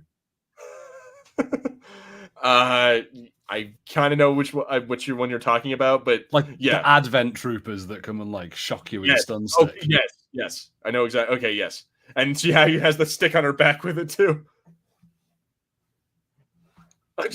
I love that. The freaking explosion goes off. They're all just like, are we blind? Sound the alarm.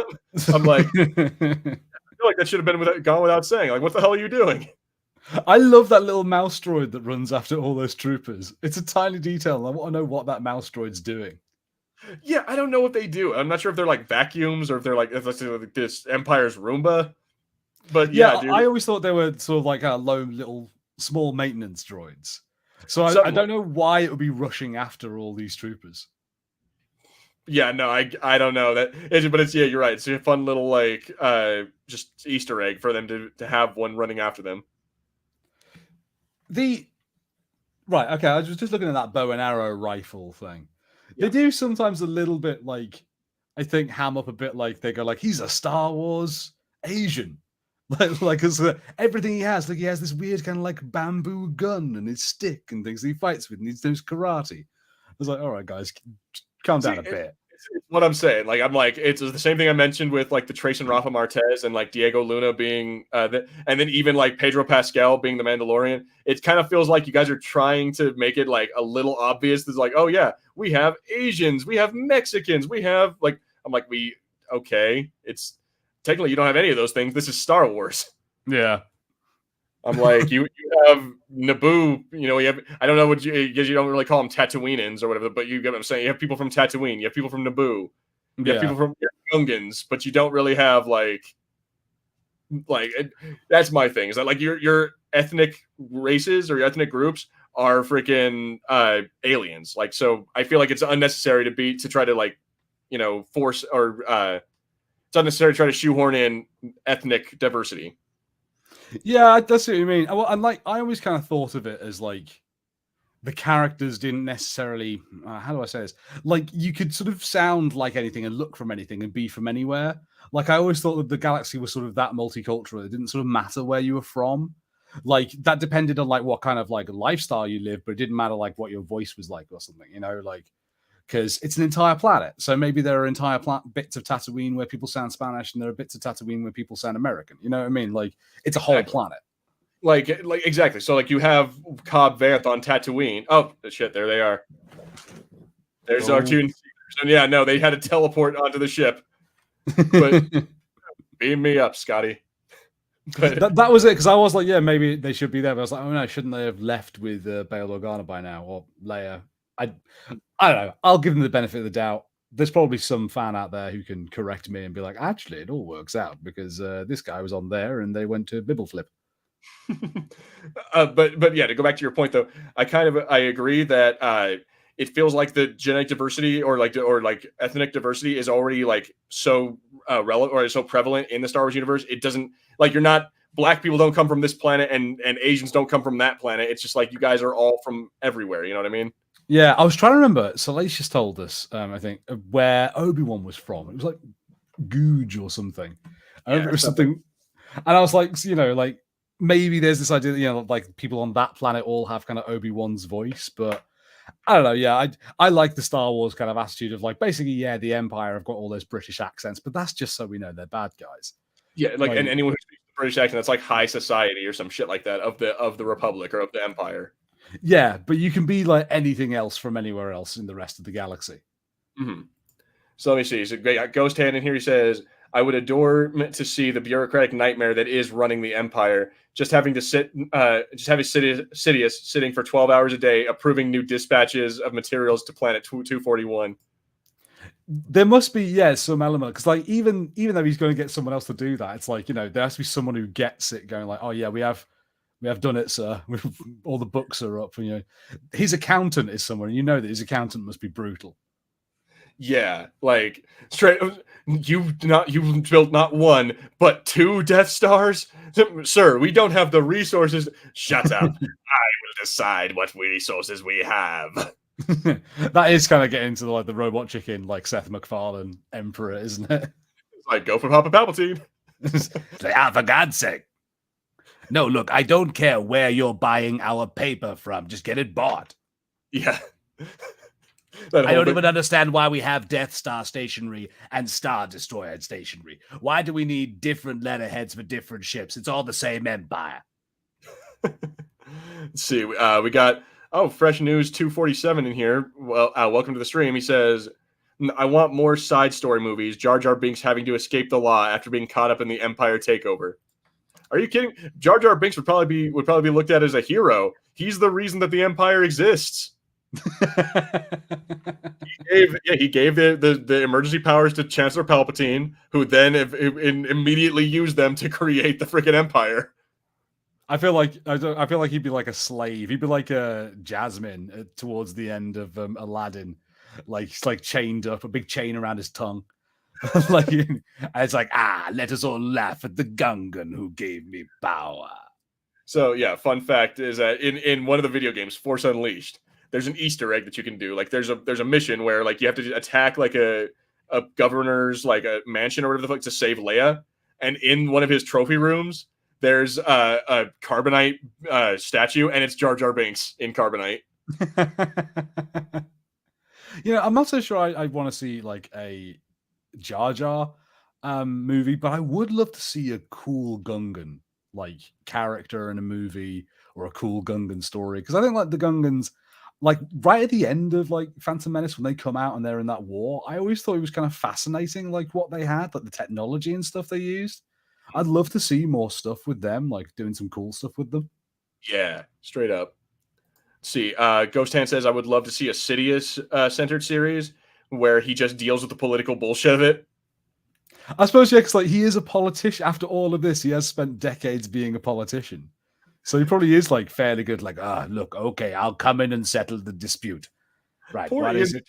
Like, dude, I don't want to have that poor man just sitting there having to be forced to like, like he's, you know what? He is old. He has other stuff before he passes on. He has stuff he has to do. Let him live. Don't force him to sit in that chair in that fucking hot costume having to fight. Like, now let's move on to the zoning laws of Kashyyyk.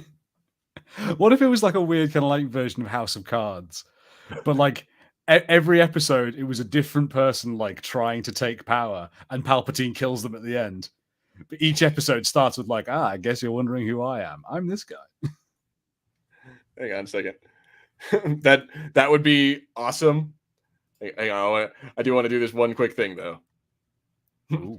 Like, so just to quote Frank Underwood, the best thing about human beings is that they stack so neatly. Fucking quotes from goddamn House of Cards. Like, I would love that, him just looking at the camera and just like saying that weird monologue. Let's see. I'm not sure what fresh news means, but he says that's the sad part. I'm guessing he's talking about the Jar Jar Binks in Carbonite. So yeah, Ghost Hand says Jar Jar is canonically a street clown in the comics who's constantly beat up for allowing the Empire to exist. That's darker than I thought it would have been. That's kind of cool. Like, I like that actually. Yeah, that's super like dark. That is kind of Game of Thrones-esque. Like he returns to Naboo and just to be like out or shunned by the freaking Gungans. It's like, you saw moron. You shall get out of here. I can't do the jowl shake. Yeah, no. So yeah, that brings me back to my last point. I think we made this before. Why the fuck was Jar Jar the representative and not Boss Nass? Yes, I think that makes way more sense. Or like, that like general guy who definitely knew what was going on. Yeah, the captain dude, or yeah, Captain Tarpos, I think his name was. Yeah, that guy, like the most smart Gungan we saw in that entire movie. Oh, dude, look at that! Look at that freaking Walker just get just totally wrecked. Yeah, unfortunately, we've spoken about Jar Jar over what is some of the most Star Wars stuff that has come out like of Disney and of Star Wars in general in like 10 years. Like, it's just so spot on. Like, it gets the feeling of those fights with this. Exactly. Like, they're all fighting, like all the rebels are fighting on the ground, and suddenly like, oh no, AT-ATs, shit. And then like in come the freaking X-Wings, and like just the battle on the ground, the battle in the air, the whole thing feels like, you're absolutely right. It feels like an awesome Star Wars battle. And then also this, like, I did truly enjoy K2SO's, like, again, like, even though he's a droid, and like I said, death doesn't really mean the same thing. I did enjoy this sacrifice. Oh yeah, like it still does like have meaning, and it's like, just because maybe he could be brought back doesn't mean that he will. And well, as we find out, he won't, because like whatever's left of him gets charred into bits. Yeah, right. Now, mind you, I think that we're probably going to end up getting him in Andor. We're more than likely going to see the origin of how Andor, got K2SO. Oh, that's going to be cool. I'm going to enjoy that. So, now, mind you, there's also, much like all the other shows, there's already a comic book that shows that exact thing, but they're going to retcon that. Of course, because we do not value any media that isn't live action TV or movie. Basically. Oh, there they go. Look at all them freaking X-Wings. Or not X-Wings, TIE fighters. I know, right. So I kind of didn't know what to think about this bit, because I think this movie and obviously all of the kind of sequel movies got this whole member berries thing and this thing. And because I was watching this movie and I was enjoying it, and I could hear that voice being like, you're just falling for nostalgic stuff. But damn, it's good. I'm sorry, but it's really good. They get it. It's not just I'm looking at X-Wings. They get how to make a good X-Wing scene and to make these good aerial fights. I mean, look at that. The destroyed freaking AT-AT with all the soldiers running out. Then they have these guys dropping down, looking like they're freaking Marines in freaking Vietnam. Yeah, it's really sweet. And that moment, when what's his name fires at the AT-AT, and then he's about to get hit, but then something smacks it, and you see the X-Wings come in, and I'm a bit yes, here comes the cavalry. And it's my childhood heroes. And that story of the badass is well, I'm gonna die, might as well, only to have him being saved at the last second by his friend. I'm yes, that's very Star Wars. Yeah, it's I love it. I love this hero with the mustache. Yeah, the general who I want you to kill Galen Erso, but then redeems himself at the last minute. Okay, so we got fresh news saying, actually, God of War PS4 was based off of an idea the head creator had while he was writing Darth Sidious TV show. Clone son, Rey's dad, and Darth Sidious probably trapped on an alien world. I'd be down with that. That's interesting. But that would be interesting to see Sidious have to get himself out of a tough space. And he says, but that was before Sony owned Star Wars. Sorry, Disney, not Sony. But yeah, God, imagine if Sony owned Star Wars. Ooh, yeah, I'm sure you've seen that meme from Morbius of what's his name, Matt Smith dancing he's working out and then starts dancing with his shirt off. You're not seeing that? Yeah, there's a part. Yeah, there's a part in Morbius where after he gets the vampire powers, Matt Smith starts dancing and doing all the doing this kind of shit. Weird. Yeah, and now that's become a meme that people do that. So the most recent one I saw was Daemon Targaryen when his niece turns 18, and it's Matt Smith dancing around. Ooh, nasty. Yeah, I know. At any rate, yeah. So the point is that that is a thing now, and I can't imagine that ending up in Star Wars. Fucking Darth Vader dancing around with his shirt off with a fucking after he got out of the back to tank. No, not K2SO. Oh, poor K2SO. There's the best character of the damn movie, and he gets killed like a bitch. Do you know what? I really like this movie, but it has made me realize something, because it comes up every time we do a watch along. There has not been a Star Wars movie where I've ever believed that the amount of blaster fire that we see for the amount of people on screen is correct. Because you'll see 20 stormtroopers, and then it'll cut to the other angle, and you see, and then K2SO gets hit by 3 bolts of blaster fire. I'm no, yeah, it wouldn't make sense. He'd be getting shot by a lot more. I'm willing to bet it's just because the animation of that would probably just be a lot. All the bullet holes they'd have to animate, or just the blasters, the bolts themselves. There's just so many things. This whole bit here we're about to see with Rogue, the guy who came up with the Rogue One name, the Venom villain guy, when he runs over, it's just that thing of I just really feel this should be more like a hail of blaster fire. That you can't get through, rather than just this he's lucky enough, Yeah. More the opening of Saving Private Ryan. Mm-hmm. See, I do kind of like that though, that he starts running for it, and then when all the guys see it, like they start protect, like that one dude gets like he's like, oh shit, starts protecting him. It's like it is kind of like that cool, like, you know, the band of brothers kind of things. Like I might die, but we still need to finish the mission. Yeah, there is a lot of that. I mean, obviously, you kind of have to really establish that feeling in this movie for the ending to work. Mm-hmm. Oh, there he goes. Ah. Press F for that mustache, guys. We'll never see its like again.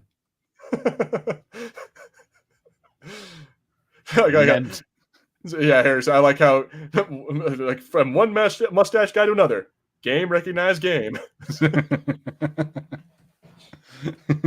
It can be hard to pull off like a blonde Ned Flanders look. I love it. Yes. By the way, like, it's not good music. Well, it's good music for some people, but I don't particularly enjoy it. But it's fun to watch. There is a death metal band based around Ned Flanders. Are you serious? I can't. What are they called? I think they're called like Heidi Doodley or something like that. That's awesome. And now, coming to the stage, Heidely Doodly. They've got a song called White Wine Spritzer. And like Godspeed Little Noodle, I think. Or Little Doodle. The only thing that would make it better is if they come on stage like dressed like Ned Flanders. They do. Well, in the music video, they are all dressed as Ned Flanders. It's really good. That's awesome. Yeah. Oh, dude, I gotta look this up now. Okay, but fuck all of that. I don't know who the hell, like, what decision who made the decision to have this, like, you know, storage bank in this like deep bottomless pit. But what the hell, man? Yeah, it's interesting. I love that it still feeds into that slight retro futurism you have of Star Wars. Like, you know, it is kind of intergalactic stuff, but like they still have like solid, like hard discs, like that they have to pull out of there. Yeah, right. Like you guys are able to beam a signal across the freaking galaxy and have like a halfway decent like conversation, but you still have to have like information on a hard disk. Yeah, it's a little odd, but I like it. I love how chunky they are. They're like 8-track tapes. Dude, straight up. Like at the end when she has to put it in, it's like Ghostbusters and the ghost containment unit. Yeah, it's like that's kind of like a weird drawback to Star Wars technology. Is like, okay, like you're able to have Wi-Fi that apparently can go across like light years, but apparently you don't have you know, a digital file. Yeah, or like any LCD monitors. I honestly thought at this point, I thought he was going to pull out a lightsaber and kill all of these things. But yeah, I like how he just walks out there, just like, I'm one with the Force. The Force is with me. I'm one with the Force. And like they all miss him. I dig this so much. I don't know why, but like I was watching this and this moment of him kind of actually giving himself over to the Force and it working was like one of the best representations of like the Force, like in these Star Wars movies lately, I think. Yeah. Like it's that cool idea that the Force is like giving him that edge and making that like all of them, they think they're on point, but it's just like the Force is making them like adjust that much off of their bullets. Yeah, he's just like, and it works because he gives himself over to it like that. Yeah, he completely trusts in the Force, and I'm like, dude. Like for someone who's not actually able to use it or not actually able to like harness the Force, I'm like, bro, you are ballsy. My phone is about to die. Oh no. Oh boy. Oh no. Wait, guys. Wait while I just go off screen for a sec. All right. And then he dies. That's an awful shame. See, I'm like, I understand like the point of this movie. Anyone who's still watching, I understand the point of it is like all these characters are going to die. Like you're not supposed, because you've never seen them again in any other Star Wars story, and you're not like they're not well-known heroes or whatever. Obviously, they're all gonna die. But it's like, dude, did this guy really have to die? You couldn't keep him alive. Like, bro, it's kind of a bummer that like Chirrut had to die, because he's probably one of the cooler characters. Like what you were saying, Harrison, is that like the fact that he gives himself into the Force, like he's like a Force user, but he's not. Like but he believes it. Like it's just like, dude, you had to kill him, really. I love like, you know, when you start messing with the formula as well. So like someone who is like really in tune with the Force but doesn't use a lightsaber, like I find like a really interesting thing. I love it when you see Jedi without lightsabers, and they have to do things a little differently. And that guy was like all about that, and it just expands both the world and gives me a really cool character with cool scenes. Yeah, I'll agree to that.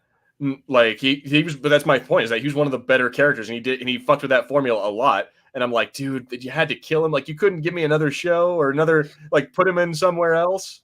Yeah, I'd love to maybe see him turn up in something, because like with the way they've structured it, he could pop up in another story if there are any other stories around this time, like before A New Hope. Yeah, like he could potentially show up. Yeah, like there's a lot of untapped potential with what happens between episode 3 and episode 4. So I'm like, you could have a show about the Guardians of the Wills.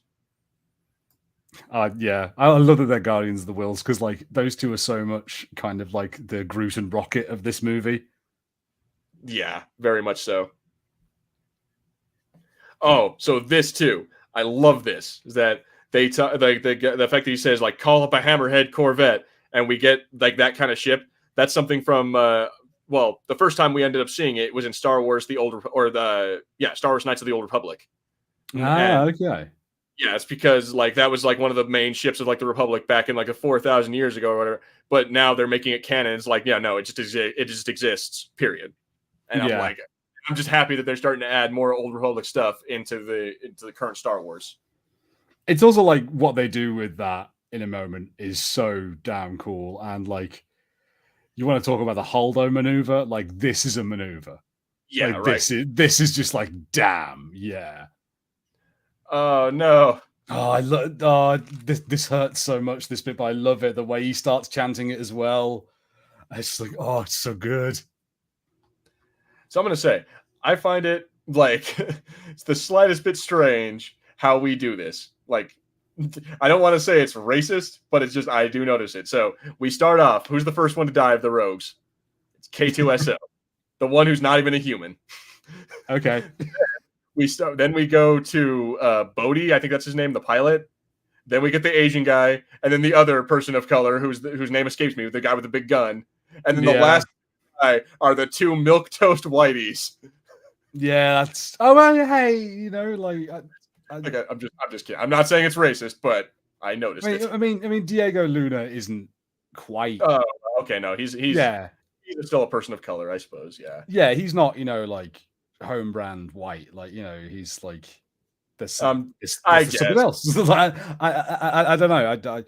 I find that area of ethnic stuff like confusing, because it's like, to me it does feel like that. It genuinely was years before I realized that in America there was a thing between like Hispanic people and non-Hispanic people.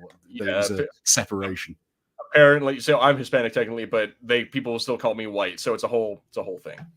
I think honest to God, I think I learned about that through a song called White Sicken that was on albinoblacksheep.com in the dark ages, in the 2000s. Oh God, you just made me feel so old. 2 years ago, just got drawn back to the past. Oh my God. All right, so this is a bummer too. This episode, or this scene right here where she's on this platform, apparently there was a scene that was supposed to happen that a TIE fighter shows up, and she's supposed to like fight a TIE fighter by herself, and that they ended up switching that with like Director Krennic going up there and having a square off. Okay. Yeah, I could that would have been cool to see, like how that played out, and definitely I think would have helped, because this is definitely where sort of like Jin gets the most to do. Is sort of when she is now the kind of one who's handling this whole thing with the satellite and everything. It is a bit unfortunate, I think, perhaps, that it reminds me a bit of Frodo in Lord of the Rings. Like, I'm not a huge fan of the Lord of the Rings movies that much, and part of it is that, like, because Frodo bores me so much and doesn't do that much. Yeah, Frodo and Sam are really only interesting if you're into gay relationships. Mr. Frodo! I can't carry that ring, Mr. Frodo, but I can carry you. Like, if we ever do a Lord of the Rings episode, I would love to talk about that, but I'm going to save that. But me and my brother had this whole conversation about who's the top and who's the bottom in that relationship, and it's not who you think. Interesting. So it was a very interesting day in my household that day. I look forward to whenever we cover some Lord of the Rings stuff. We can go over that. Rings of power, nah. But at any rate, yeah. So my point is that apparently this scene where she faces off with Krennic was supposed to be, I think Krennic was supposed to be in a TIE fighter. Okay. That feels like such a video game ending. Like you're on a tower and then a TIE fighter turns up and like, yes, you have to point the antenna at the TIE fighter 3 times. And, yeah, to jam the signal and make sure that the video game points, they what's it called? They show themselves. They get no longer armored. And then you have to hit them with this very special attack. Yep, once the TIE fighter stalled, you can mash circle to do massive damage. Oh, dude, that is pretty cool. I like that. Like you said, this is a maneuver. They knock the freaking one Star Destroyer into another, and then just take out the entire goddamn shield with it. Oh yeah, it's so cool. The image in general, like the way that like that one Star Destroyer just like cleaves through the other is just amazing. And like I think it is great that the fact that it's like the rebels win by being clever. Like they win like through, sort of tactics and movement, and they are absolutely the underdogs, but they figure something out. Yeah, exactly. They do it mostly by being ballsy. Yeah. And like also that, like I don't know how to feel about these things because obviously they're quite dark and like, I don't know. I want people to have hope and things, but everyone involved is clearly kind of willing to give their life for this. Like, because like I feel like being those guys in that Hammerhead Corvette and being like, all right, let's hope this is okay for us. Jamming speed. I hope we don't die. Yeah, I was like, okay, let's ram this ship. It's way, way bigger than us, but okay, let's see if this is all right. I mean, they seem to maybe get out okay, but God knows whether they survive, like, when Vader and his guys turn up. Right. Also, that was a cool shot just now. Like, the Death Star, like, coming over the horizon like that. I'm like, that's a screensaver right there. Yeah, that's like... And that's such one of those things, like, you see those... I think it's called like megalophobia or something like that, of like fear of like massive things, and like there's like things of like foggy mornings, and you see like a T-Rex in the background or something. That must be the worst of that, of seeing just the Death Star looming. It's like, oh man, someone is done for, and it's going to be a lot of people. Yeah, someone is done for, and I'm standing on the planet next to it, so it's probably going to be me. Like it's like the equivalent of looking up and seeing Galactus with a bib on. Like exactly, like I mean, looking up, if you saw the Death Star just on the horizon and it's pointing at your planet, it's like, well, I'm fucked. Yeah, he's like, oh dear. Like, especially like if you're like, are there any other inhabited planets in my system? Oh no. Oh, it's like, oh shit. And I love that too. How like it just hits like just above the tower, right where he's standing. Like, yes, it's so cool that. So it's like, what poetic justice that you get destroyed by your own creation. And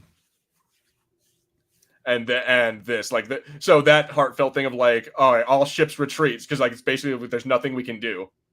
And then that, like, right as they're about to escape, freaking Darth Vader's Star Destroyer shows up and like wrecks half their fleet.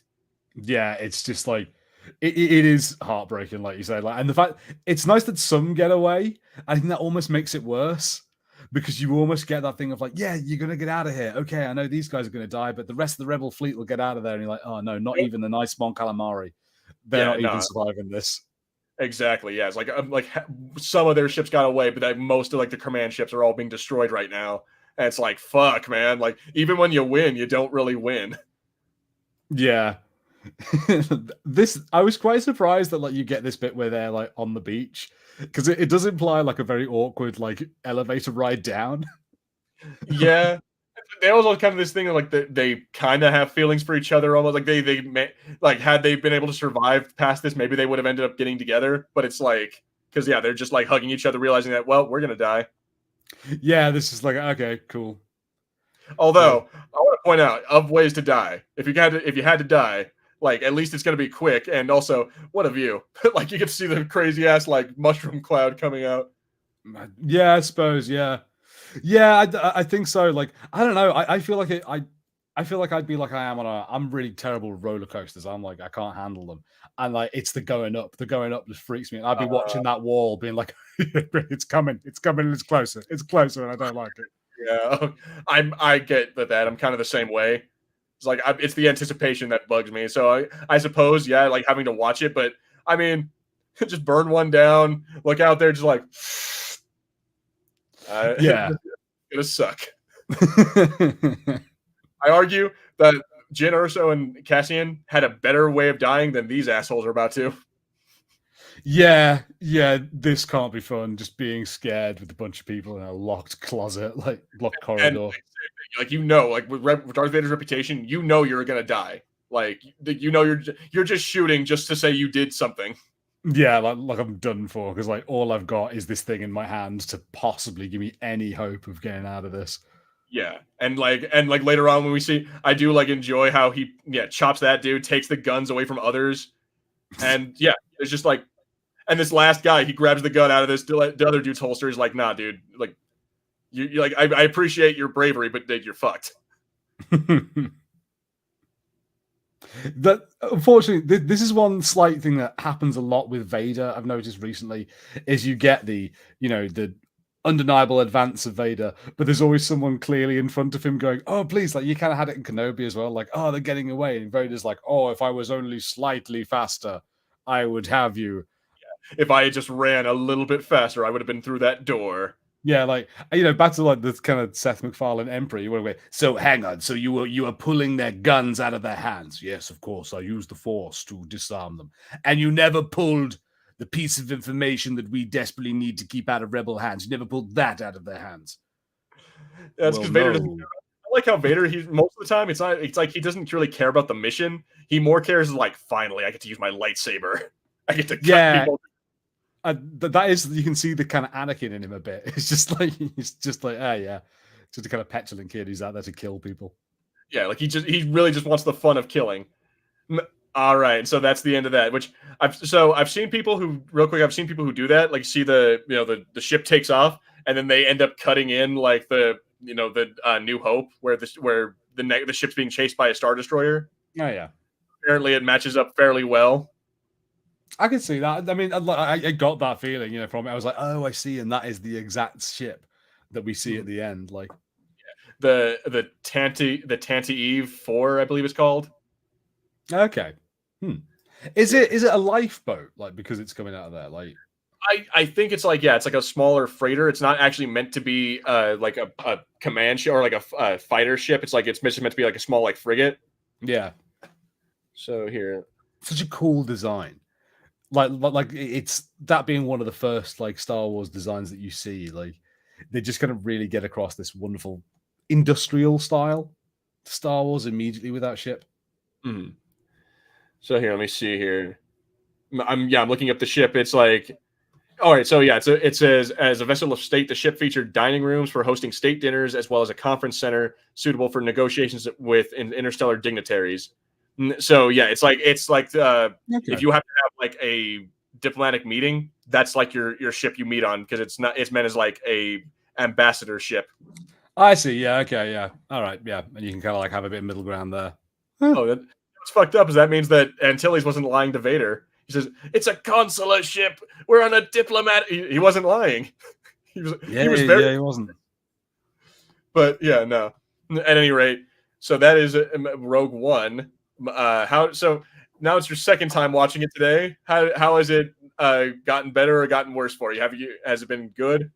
It's good. It's good. I think this gives you the things that at least I want out of a Star Wars movie. It gives me adventure. It gives me like a grand world full of interesting people, and it gives me like awesome like space battles and awesome like land fights as well.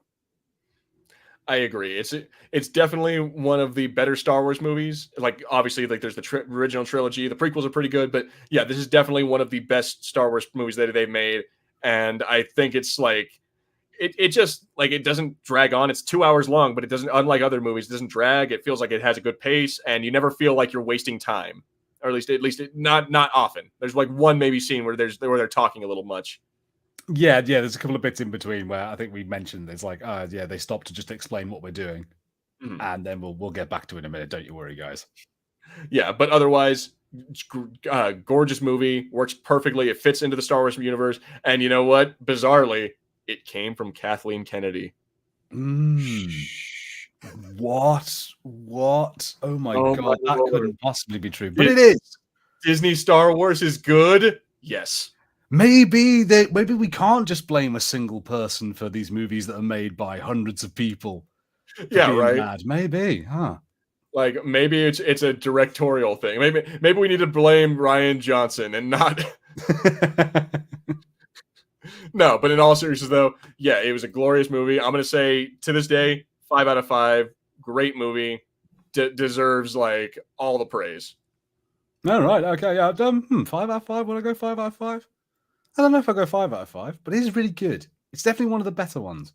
I probably should. Yeah, do you know what? I will. Because I think it's definitely an essential Star Wars movie now. If you're going to watch any of the new stuff, I'd say watch this. Absolutely, yeah. Like it's a must. Especially if you're a fan of the older stuff. Like if you're a fan of the original trilogy, you have to watch this because it expands on it. And if you're a fan of like Disney Star Wars, well, then this is just a good way to bring you into the older stuff. And then because it's a good way of like incorporating old and new. Yeah, I think you're absolutely right. So yeah, but guys, with that note, I think we're ready to wrap it up. Thank you guys so much for watching. Ethan Neeson, Daniel Nash, Ghost Hand, and Fresh News. If I missed anyone else, or if anyone else was watching and didn't comment, well, then thank you guys so much for watching. Make sure to check us out next week because we're going to be doing. First of all, check us out on Friday because we're going to be doing a brand new show. Our Fulcrum Entertainment's What If. Yes.